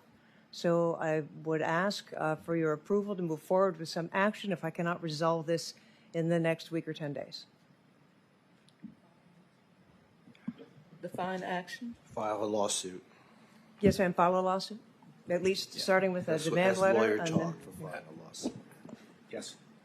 Absolutely. I mean, my view is they agreed in front of us in person that they would make us whole, and not only do that, but they would also fund measurement, evaluation, and ongoing analysis of their repairs and the structure of the building. So absolutely, I support it, Mayor. And this is why I kept insisting that they should be paying for all the change orders and not us, because I knew that recouping this at the end was going to prove problematic. So absolutely. Thank you. Go after them. I have a question as well. In regards to that, what other business do we have still pending with AECOM? A lot. And how is this going to professionally affect the opportunity to continue on? And I'm in agreement that we take the next action, but let's be realistic. Also, if we're suing someone, what is that looks like overall? Understood. I'm hoping that it doesn't come to that, ma'am. Stay tuned. Does that complete your report? Yes, thank you, Mayor. Okay. Let us continue with the agenda. We've done CF1, we've done Business 1, we're on to Business 2, Infrastructure Investment Special Obligation Bond presentation.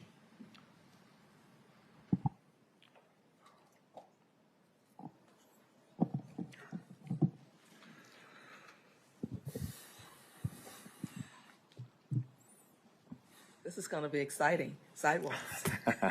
Good afternoon, Mayor, Vice Mayor, Commissioners. My name is O'Neill Rodriguez, Assistant Director with the Public Works Department. Today's presentation is going to provide an overview of the roadway and sidewalk infrastructure program that was funded through the 2025 Infrastructure Investment Special Obligation Bond.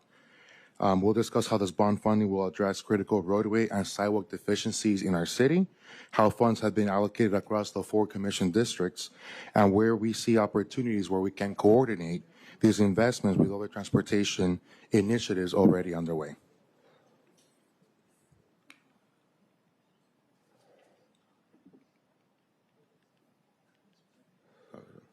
So to give you a little bit of a background, in November 2025, the city issued the Infrastructure Investment Special Obligation Bond to accelerate these critical infrastructure improvements. Historically, the roadway and sidewalk repairs had been addressed through our annual maintenance programs, and this particular bond allows the city to move with a much more aggressive approach in addressing the citywide infrastructure concerns. A portion of this bond program was developed to repair all the roadways that are currently classified as very poor, serious, or failed, also to address the serious and failed sidewalks, while also improving compliance with the American with Disabilities Act and enhance pedestrian safety. Additionally, this particular bond provided each commission district with funding dedicated to address neighborhood-specific priorities. In total, $26.9 million were allocated to roadway and sidewalk infrastructure improvements.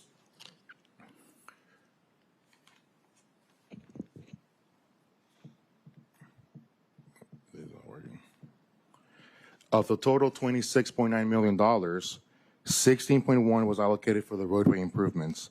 This investment allows the city to address every roadway citywide that is currently identified as being very poor, serious, or failed condition. In addition, each commission district received $2 million for roadway initiatives. These funds can either be used for maintaining the existing infrastructure or also for implementing new streetscape improvements that support the district priorities.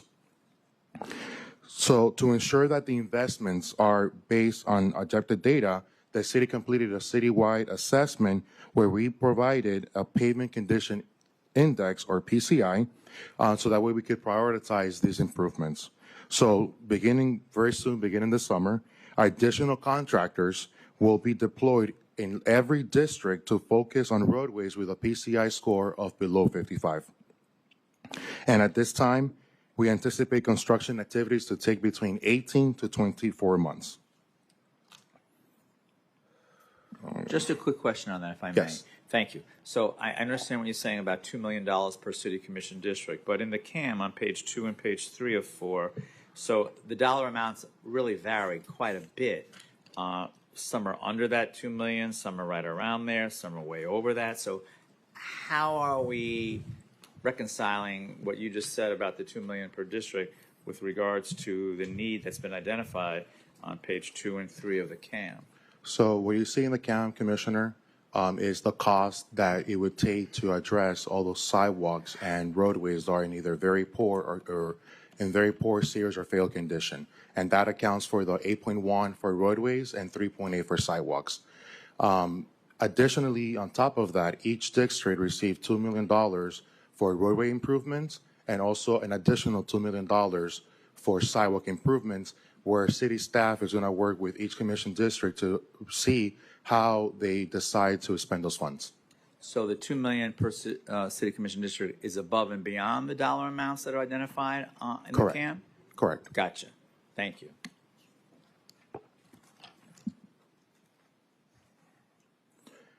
Now, the sidewalk improvements represent a $11.8 million investment.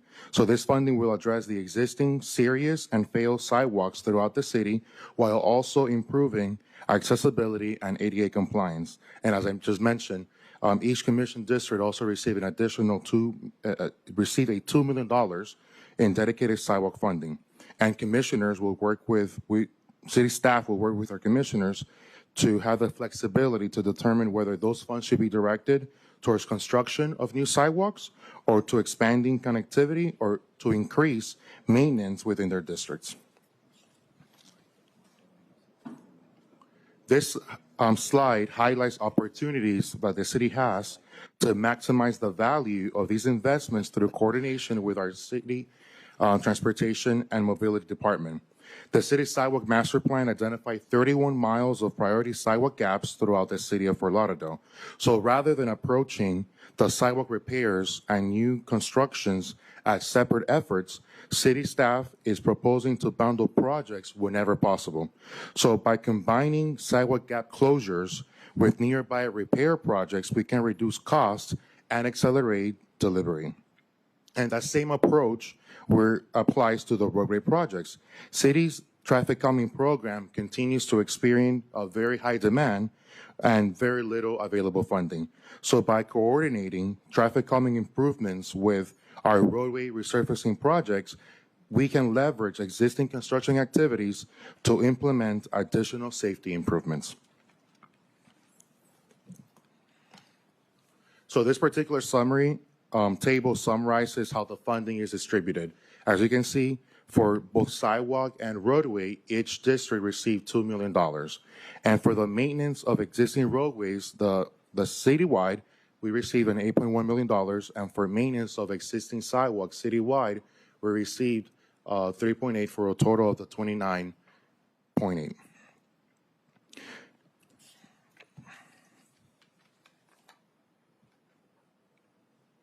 Sorry, 26.9. Just did the math in my head. So this is the current status. These numbers are a little off since from when we issued the presentation. But right now, today, we've already encumbered the $8.1 million and the $3.8 million for sidewalk repairs. So that way, that work is already getting ramped up to start. And then we'll be working. We've already provided some briefings to all of our city commissioners on how we anticipate expending that additional $2 million for both sidewalk and roadway, and we'll be working very closely with you guys to ensure that the priorities are being met. Now, all locations, the next 8 slides are going to be a little bit repetitive. We have some options or alternatives that we can do for each district, District 1 through 4, and also the prioritization of the neighborhoods in which we're going to go in there and start making the sidewalk repairs. Sidewalk repairs and also roadway. Can I stop you for a second? Yes, sir. Poinsettia Heights, Northeast 18th Street. Ever since we installed the sewer pipe under that road has now become a test track for 4-wheel drive vehicles. There are so many depressions and holes in that road that to just address speed hump refurbishment would be a mistake. The speed humps are fine. It's the roadway itself that's it's terrible. So I wish you would go back out there and reevaluate that roadway. I travel it every single day, multiple times a day, and it's just a nightmare. There's so many depressions in that roadway that it really needs to be readdressed. So the next slide, you're going to see the prioritization of the neighborhoods, and Poinsettia Heights is the very first. No, I understand that, but the treatment that you have here on the slide number 8 says speed hump refurbishment. Okay. That's not the priority. So there's Great. Let me just, Brad Kane, Public Works Director. Let me just say, so these are slides that we worked in conjunction with TAM to put together as some suggestive items for traffic calming and streetscape improvements in that area, well, that may work hand in hand. And I think as O'Neill had stated, what we're going to do is we're going to evaluate every situation. If it makes sense to do that, we're absolutely going to do it. If their priorities don't mesh, we're not necessarily going to do that. But that's something that we're going to evaluate as we go I just want to bring through it to your attention. Absolutely. Understood, All right. Mayor. Thank you. I didn't mean to interrupt you, but I did. That's perfectly fine. You can stop me anytime. So even though I'm not going to go through every specific treatment or understand. proposed. We wanted to highlight the overall strategy that we took. So staff evaluated each district to identify opportunities where roadway maintenance, sidewalk repairs, ADA improvements, and traffic calming projects could be delivered together. And examples of those, as we talked about, include raised intersections, speed cushion installations, restriping projects, sidewalk gap closures, and also ADA connectivity improvements. So by coordinating these projects whenever possible, there is an opportunity to reduce cost, minimize disruption to our city residents, and deliver a more comprehensive transportation improvements throughout each district. And this is for District 1, this is the prioritization framework that we're going to be utilizing right now for this particular neighborhood, for this particular district. They're rated or categorized from high priority to low priority. And then again, the $8.1 million that was already allocated will address all the roadways that are in very poor, fail, and serious condition in all these neighborhoods. And very similar, the next slide will have similar information.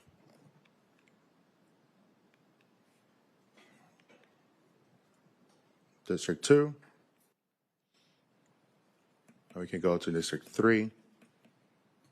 And this is all very close coordination with the Transportation Department.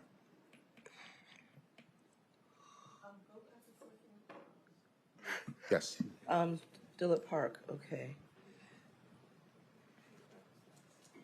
I think she's looking at this one. This one or the previous? You're on the right one, Okay. I'm sorry, you're on the right one. What I know you did the evaluation, but Dillard Park, I believe, should be ahead of Dorsey Riverbend. Dorsey Riverbend just recently got the stormwater. So a lot of the roads were redone in that area. Dillard Park has been waiting for a while for resurfacing and addressing for their asphalt. So if we could look at that to see if that order could be changed. We could definitely look at that, Commissioner. Dillard Park, then Lake Air, Historic Dorsey Riverbend. Yeah, and this is part of the coordination that staff would have with each district commissioner. Also, we're having additional crews in the districts to ensure that we could move forward in an expeditious manner. But we'll get back with your office on that one. All right, thank you very much. Next slide. Thanks. Okay, so next steps. So right now, we're requesting guidance as we communicate with each one of the district commissioners on the balance between repairing existing sidewalks and constructing new sidewalks within each district. We also want to prioritize the safety by paving our roadways and repairing sidewalks based on the pavement condition index that was assigned, the PCI. And we're going to be using our existing contractors and allocating additional resources to ensure that we complete on this project in an expeditious manner. And ultimately, we're going to be working with, coordinating with our transportation department and also other initiatives that we have in our city, like Fortify Lauderdale, as some of those neighborhoods that do require that sidewalk and roadway repairs will coordinate to ensure that the underground construction is completed first before the restoration is completed. And with that, we're here to answer any questions you guys may have.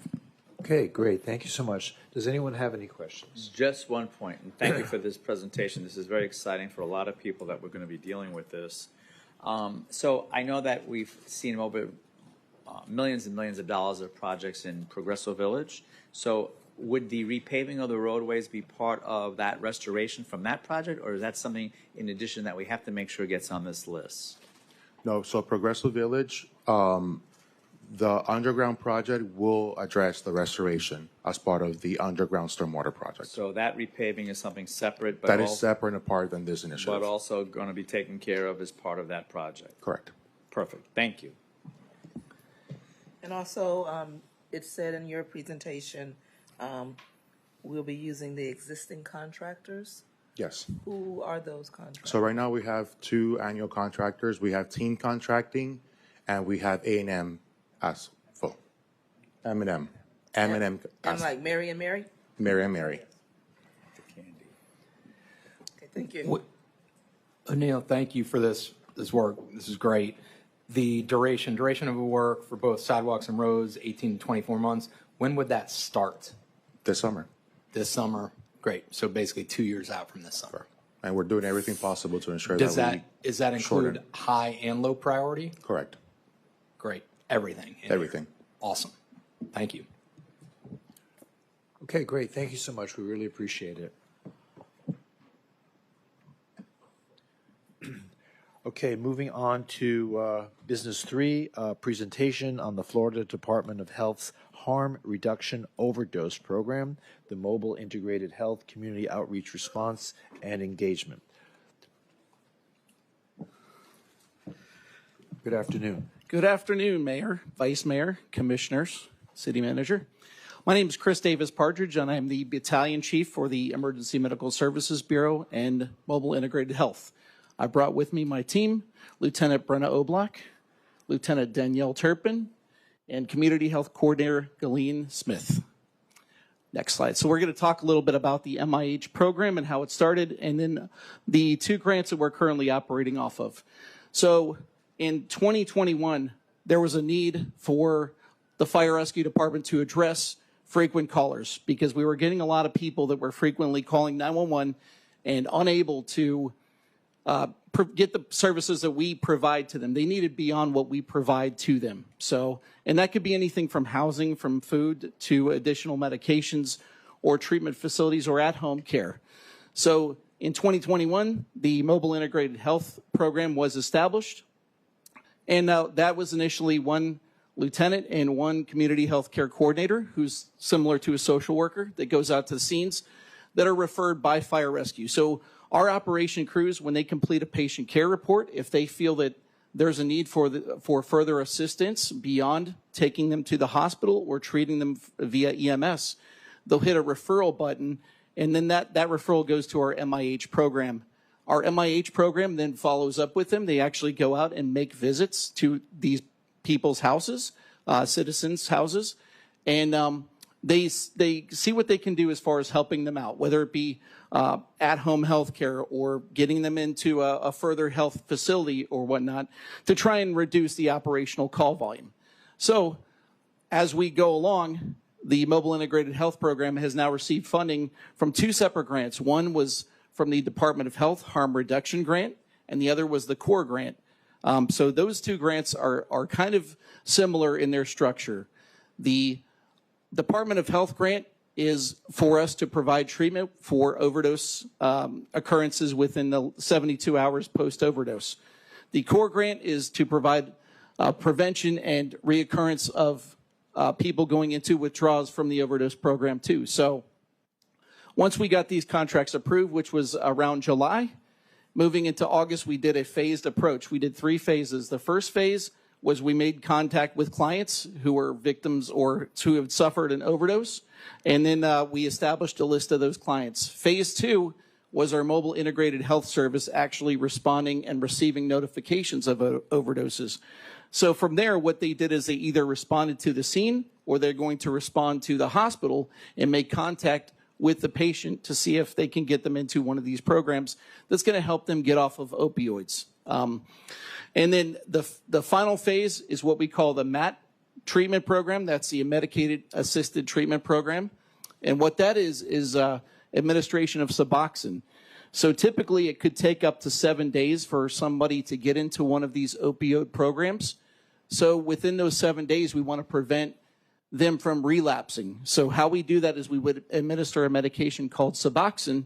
Our MIH team would go out and administer this medication to this person so that they don't have any of the potential life-threatening side effects such as seizures or other bad things that could happen in between those 7 days when they start coming off of the opioid into the treatment facility. So that's a little bit about our program, and those are the grants that we have funded and currently push forward, and that's where we're at. So we are fully functional now in August.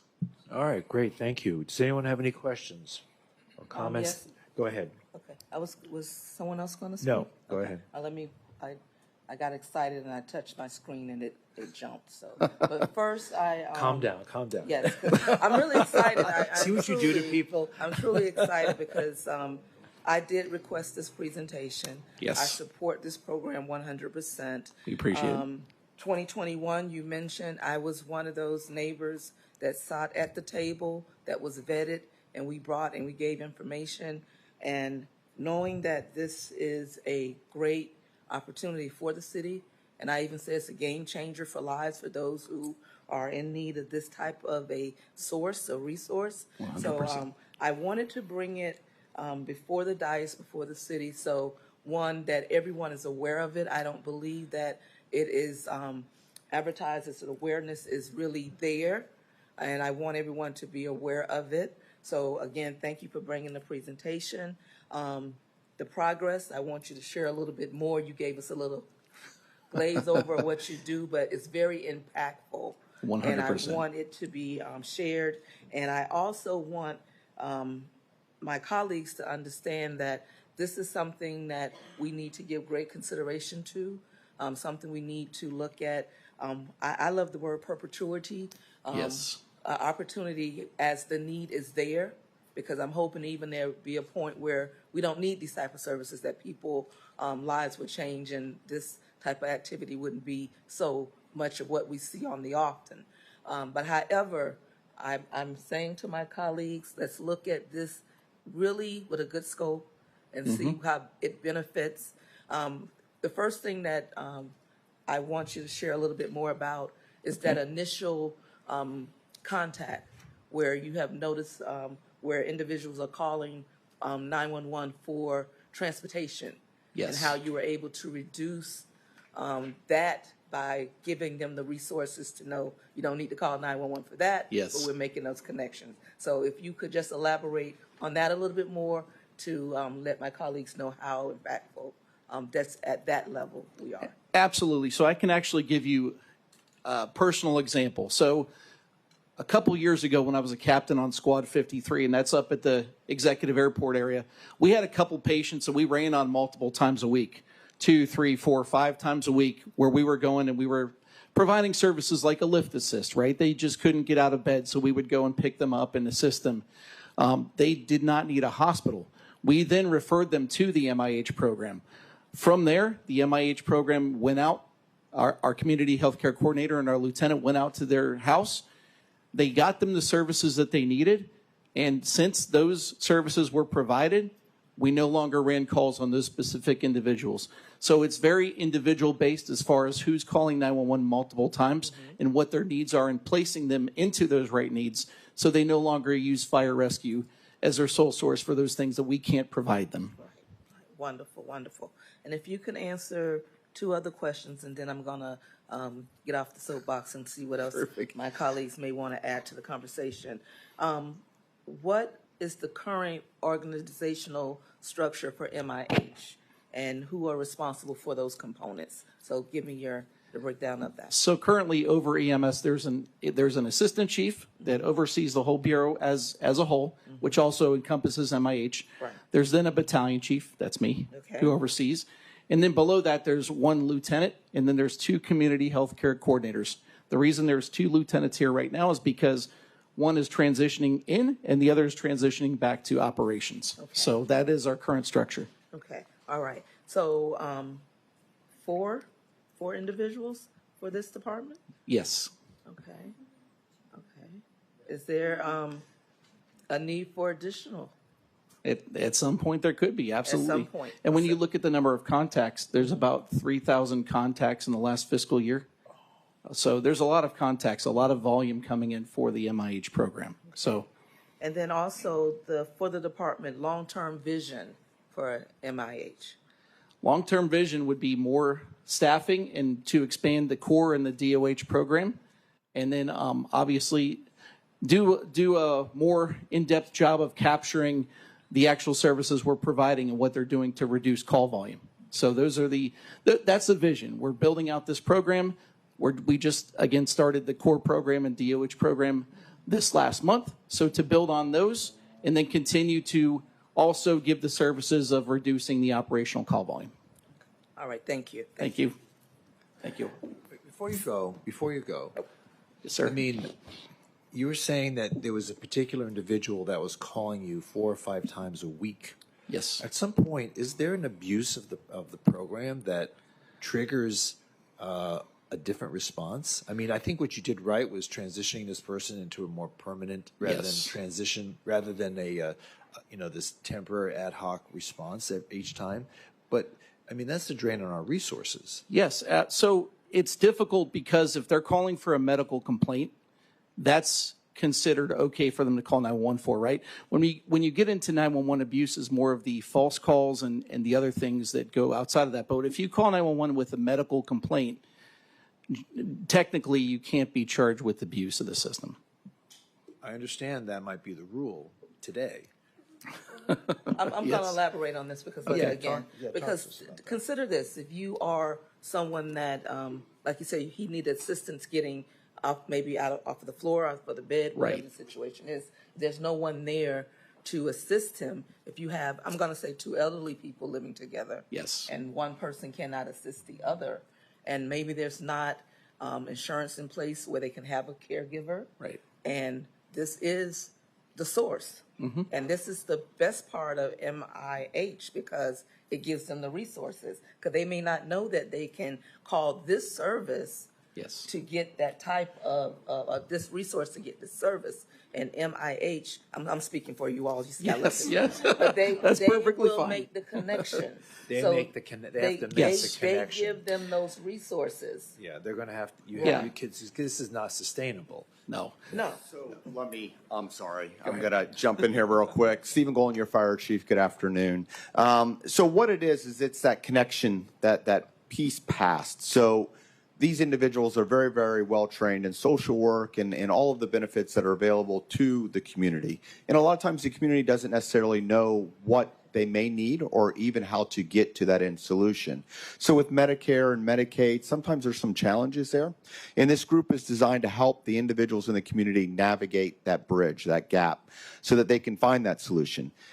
Just as Commissioner Pamela Beasley Pittman had mentioned, that we can go to a scenario of an older couple that are trying to live on their own. However, the living is outside of their means, and they don't know that there are currently resources available to help them navigate that, whether it's someone coming to their house other than this team to provide medical care or even transitioning them into the next stage of life, which may be an assisted care facility. Right. Okay. All right. Thank you so much. I appreciate it. Thank you. I think the problem you've identified, Mayor, is that there's a lot of people that call 911 for things that are not 911. They use our emergency services as all kinds of things, and it's not necessarily what 911 is intended for. Exactly. We become a backup for community services and mental health services and pizza delivery. Yes. Well, it borders on that, right? So I'm glad though it's a temporary thing, not a permanent solution. Because pizza delivery, I want a pizza delivery now. No, That's people have actually people have actually called up for. But that's a code. Well, I'm not talking about pizza delivery as a code. People have actually called up to complain that Domino's didn't deliver their pizza. Okay, that's one thing. But there's a code for domestic violence. When someone calls 911 really? Yeah. and they ask for a pizza, yeah, that's a trigger to let 911 operators know that there's a situation at that address. Wow. So that's why I'm bringing that to the point. So you didn't even know that. Okay. So all right, thanks for letting us know. I didn't know that. And Mayor, if I can just add, especially from a cost perspective, when done right, MIH is an amazing cost savings on our city, on our community, on resources, because what you all do day in and day out is amazing, and it's going to the source of the problem and providing effective, cost-effective care and preventing someone from having to rely on more expensive, challenging resources. It's how I view it as preventative care, prophylactic care in many ways. And so I thank you for that. And as I was thinking about it, I was wondering, who else in Broward County, are there other similar MIH programs with other? Yes, sir. Majority of fire departments in Broward County do have an MIH program. Okay. Yes, sir. Great. Well, I'm sure ours is the best. So I appreciate what y'all do. So keep it up. And your partnership, again, this impacts addressing our homeless population, giving them the services, helping prevent people from going homeless, because when you can, as you all know, when you can provide medical care in advance when it's needed, that medical care can be more cost effective and lessen the likelihood that that could be burdensome to get them onto the street. So thank you for what you do and keep it up. I appreciate it. Thank you. Thank you, guys. Thank you very much. Okay, moving on to our last item, business 4. This is an airport leasing policy and lease reversion update, Fort Lauderdale Executive Airport.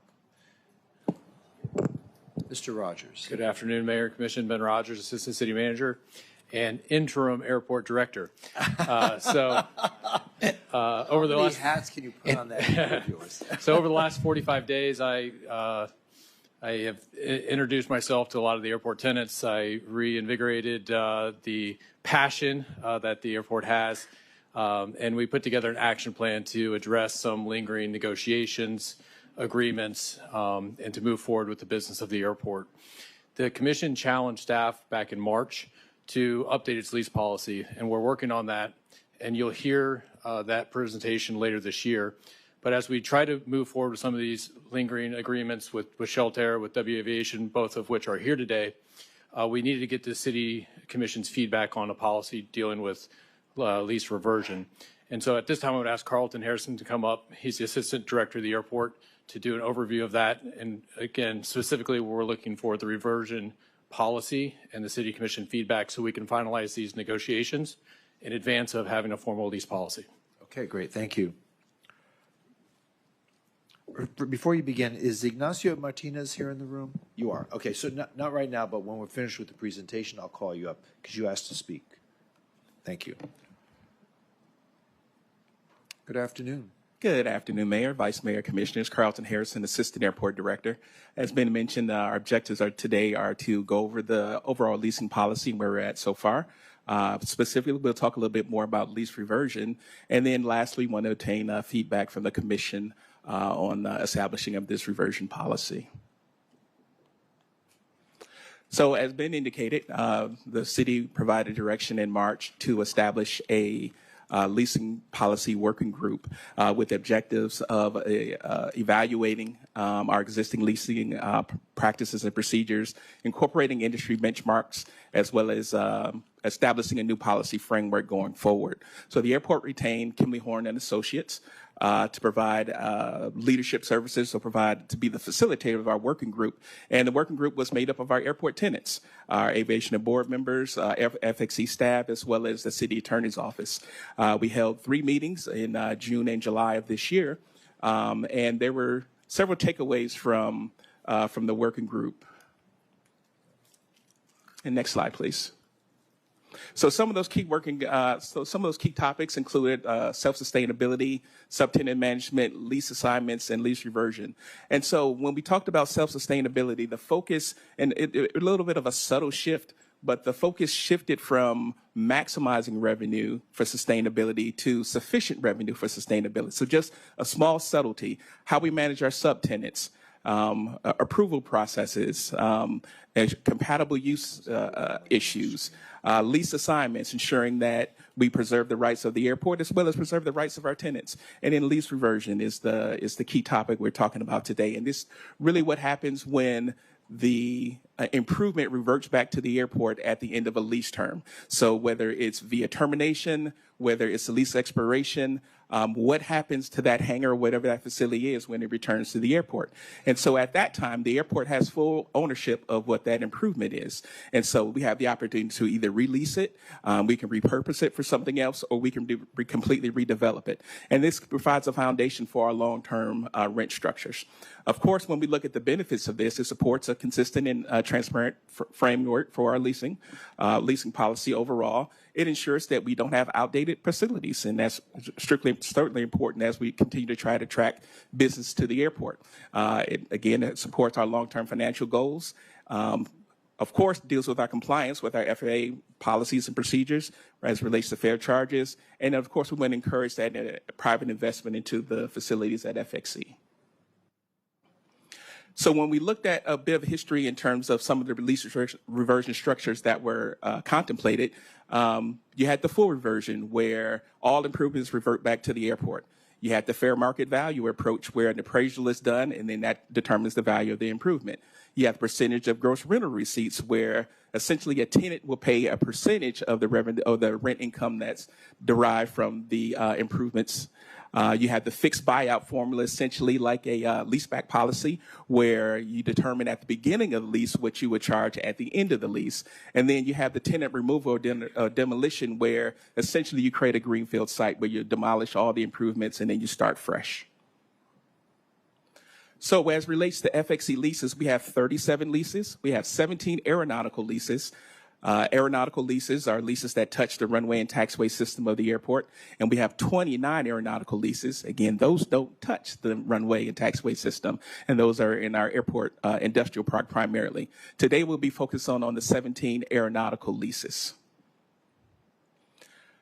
So of those 17 leases, we have 4 that are private or government leases. That's a single owner, they have a single use. They develop this facility and they have a sole purpose that they use it for the duration of the lease term. And then we have 13 commercial leases, and those are either developed by an FBO for their own use or to sublease to others, as well as we have developers that have constructed facilities for their own use or subleasing to others as well. So as we look at the reversion structures on those leases, for the 4 leases that are private or government, the approach is, from the reversion perspective, is there's a fair market appraisal that's done to determine the rent, and then we establish a triple net lease where you back out taxes, insurance, whatever improvements that are being provided, and any cost of operations. And the same thing is true with a government lease, where there's a fair market appraisal for land. A triple net lease is expired, and it's usually has a lower percentage because it's because of the government comps. And so when we look at both the private and government lease structures, these are non-revenue generating. They are for individual use. When we look at our commercial lease structure, these are entities that generate revenue. What we found is inconsistencies in terms of how reversion language was within those lease agreements. So of those 13 agreements, we found that 8 had 5% gross rental receipts as reversion language. We found 4 that had no reversion language at all, and we had 1 that had the appraisal approach to reversion.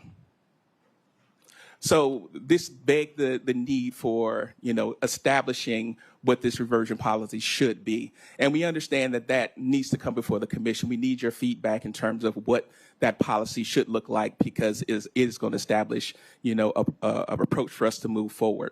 So what we did is we retained MAI Prager, Slack, Johnson, and Megenheimer to take a look at our airport leases, to help us with the development of the policy, as well as provide a recommendation to our board and ultimately to our commission. And so when we retained Slack, Johnson, and Megenheimer, what they did is they looked at all our airport leases. They evaluated all the language in our leases. They met with our tenants. They consulted with airports around the state, as well as their industry expertise, and developed recommendations. And those recommendations were presented before our Aviation Advisory Board at the July 30 meeting. And next slide, please. So based upon the feedback from Slack, Johnson, and Megenheimer, they recommended no changes to how we deal with reversion for our prime and government tenants. And again, that's where an appraisal is done to take care of the underlying land, and the triple net lease is established. And this triple net lease is established, excuse me. And as relates to commercial tenants, there's a recommendation for reversionary rent done via percentage of gross receipts. And their recommendation was 20 to 30% of gross rental receipts. What does that mean? So for instance, if you rent a hangar for $20,000 a month, then that recommendation would be 20 to 30% of that $20,000 would be the reversionary rent that would be paid to the airport, in addition to the underlying ground rent. So is that paid at the end of the lease, or It's paid monthly. It's paid monthly. Correct. And what does that represent? So what it represents in the biggest picture is when a hangar, for instance, reverts back to the airport, Right. it's owned by the airport. Right. And so since the airport, in particular in our business model, we aren't in the business of managing hangars, then essentially what we're doing is we're leasing it to an operator to run it on our behalf. And then so in doing so, we're sharing in the profits of running that hangar. So essentially it's a management fee that they're paying.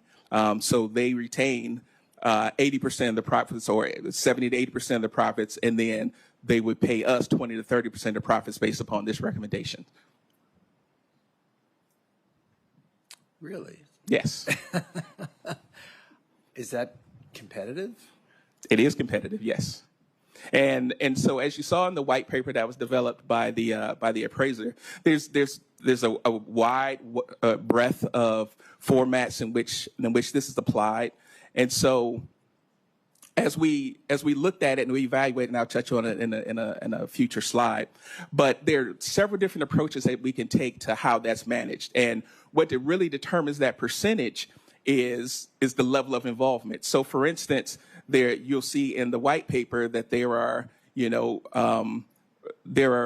language that has 70% of those gross written receipts coming to the airport. And in those cases, the airport is essentially managing the hangar. So they're responsible for all the maintenance, upkeep, insurance, and everything. And then essentially they're just having somebody run the hangar for them. So in our case, since we aren't doing that, then we don't think it's fair that we would take that much of the revenue generated. So it becomes more of like a small management fee that's paid back to the airport for essentially managing the hangar on our behalf. And those are still triple net leases? Yes, still triple net leases. So as we presented, wait, hold on a second. So is that 20 to 30% gross rental receipts in lieu of rent? No, it's in addition to. So there's still ground rent, and that's done by our fair market appraisal. It's like an override. Yeah. So the ground rent is done by our fair market appraisal that we bring to the commission every 3 years. Currently, it's 70 cents a square foot, and so that will always be the floor. And then if there's anything that has reverted back, then that's what the recommendation, the gross rental receipts would apply to that. Got it. Okay. And so we presented this to our Aviation Advisory Board at the July 30th meeting, and of course they had several concerns. Again, given the example of 5% is what the historical trend had been, and then an increase up to 20 to 30%. So of course the board was concerned about the impact to our existing tenants. How does it impact the future investment? Could we lose tenants? Is there a need for additional revenue? So we definitely heard all those concerns as we listened to our board members as well as our aviation working policy working group. Next slide, please.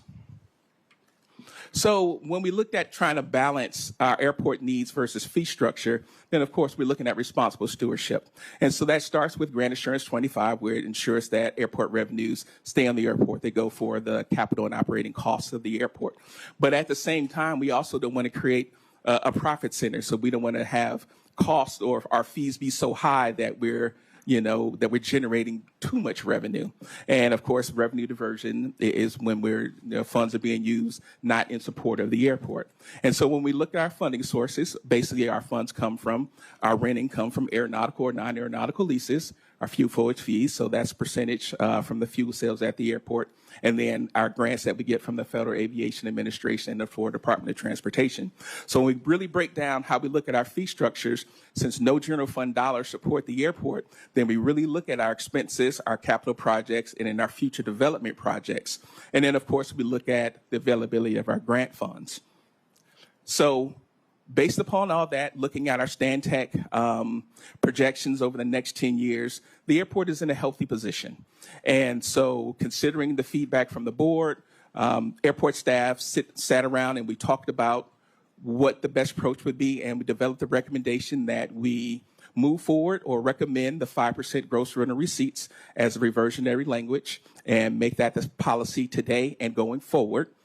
This will allow us to finalize our current lease negotiations, as been mentioned, and then we'll include this into our formal leasing policy that we'll present to the commission later on this year, and then take the next 2 years to evaluate what the 5% of gross receipts, how that impacts our current budget, as well as we look at our capital projects and availability of grant funds. During that 2-year period, that would give us a good opportunity to see what those true impacts will be, and then we can bring that back as part of our minimum annual lease rates update that we bring to the commission, currently scheduled for 2028. And so I just want to make a note that no current tenants will be impacted by anything that we do today. So they already have an existing lease, so they won't be impacted by any change that's made.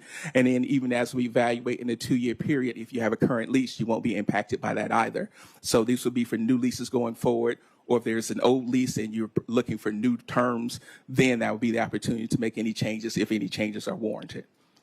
And with that, that concludes my presentation. So remember we had that controversy earlier this year where some of the tenants were trying to assign their leases to other tenants. Correct. And we were looking to extract a fee. Yes, it was a transaction fee. Transaction fee. Correct. And there was pushback by the tenant as to, saying that we shouldn't be charging that.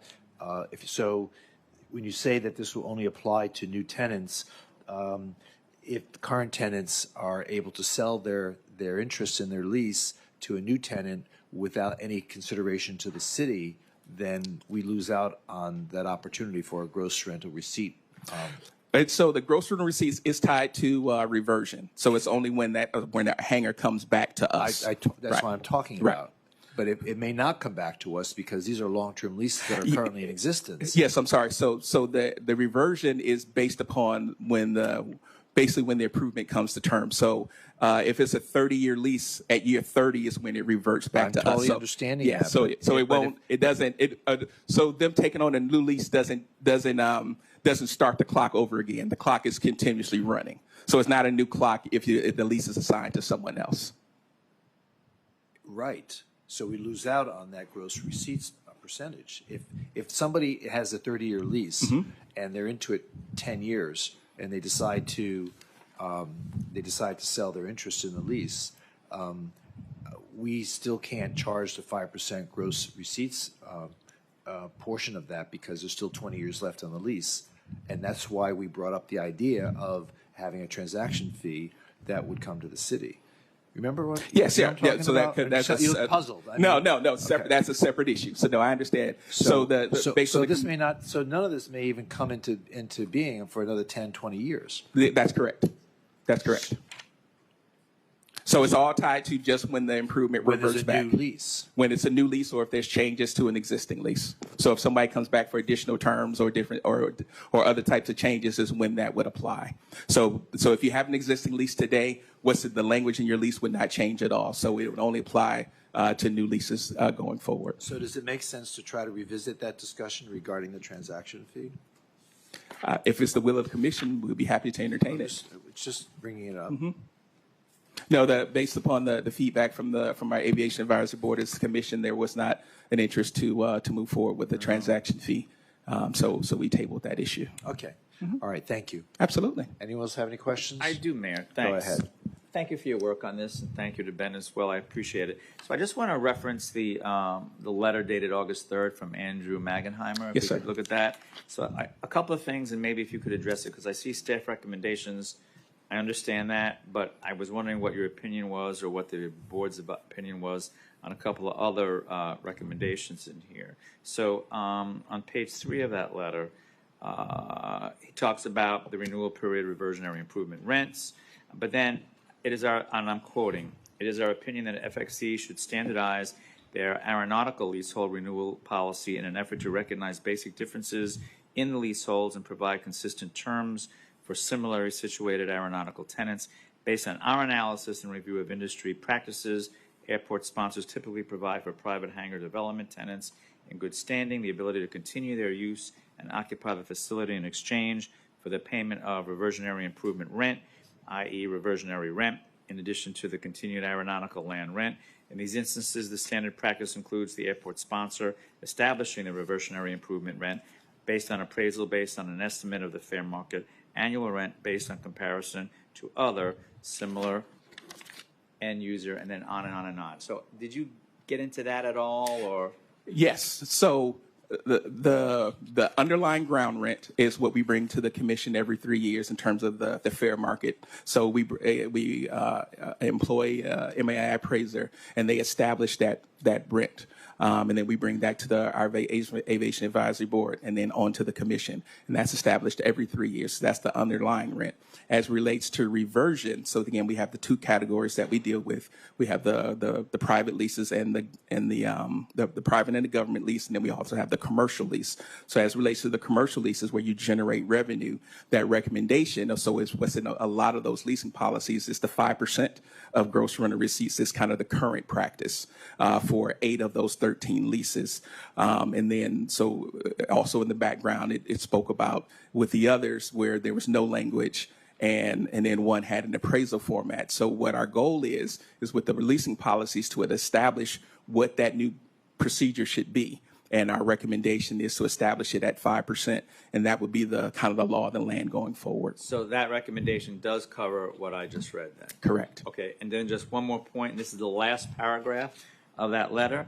Quote, it is our opinion that the 30-year aeronautical development lease is appropriate and the desire of the developer to have additional term to amortize their investment can be accomplished with a reasonable renewal option, parentheses 10 years, provided the lease includes a provision wherein the tenant agrees to pay reversionary improvement rent after 30 years. Yes. And you feel that you're accomplishing that? Yeah, we feel we're accomplishing that. Okay. Absolutely. I appreciate it. Thank you, Commissioner. Thank you. Thank you, sir. Thank you. We appreciate it. Ignacio Martinez, you had asked to speak.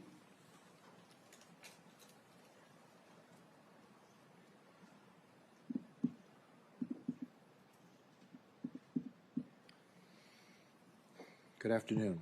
Good afternoon, Ignacio Martinez, W Aviation, Mayor, Commissioners, City Manager, City Attorney. I just want to express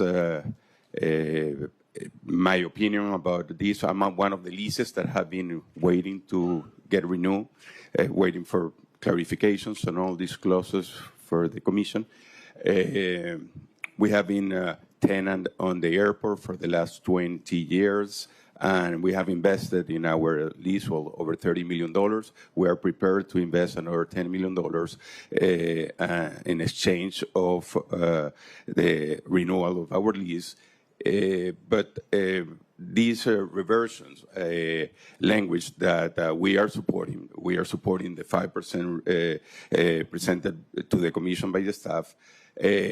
In our opinion, if you go higher than that, like there was some conversations about pay more than that at reversion, it's going to be almost impossible for us or any other operator to keep operating with the normal expenses because 5% on the gross rent on the hangars, it's only one of the expenses. We are going to keep paying for land rental rates that are going to be adjusted every 10 years, like it's standard in our current lease, and we support it.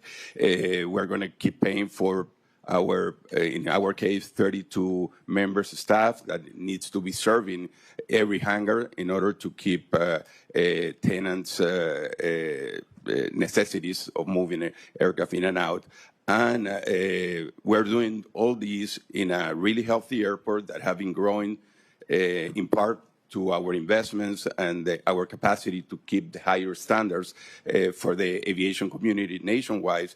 But at the same time, that have been generating more flowage fee to the city. That is another source of rents. We are paying 5.5% on every gallon of fuel that we are selling net to the city. We assume all the additional costs of the fuel and everything else. So you support the recommendation? I do. I'm okay, just great. want All to right. give Well, you thank my you, sir. Thank thanks. you so much. Anyone else wish to speak on this item? There being none, City Manager, do you have any further business? I do not. Thank you. Do you want to say something, Mr. Rogers? Yeah, Mayor, I was just going to ask for confirmation if the commission supports the 5% reversion rate language. If so, we'll wrap up negotiations with W Aviation, Shelter, try to bring those agreements forward in September or October, and then we'll bring the ultimate leasing policy back to the commission before the end of the calendar year. Do we have consensus that Yes. we're in agreement with the Good job. recommendation? All right, thank you. There you go. Meeting concluded. We'll resume at 6 o'clock, I assume in the same space. I assume. And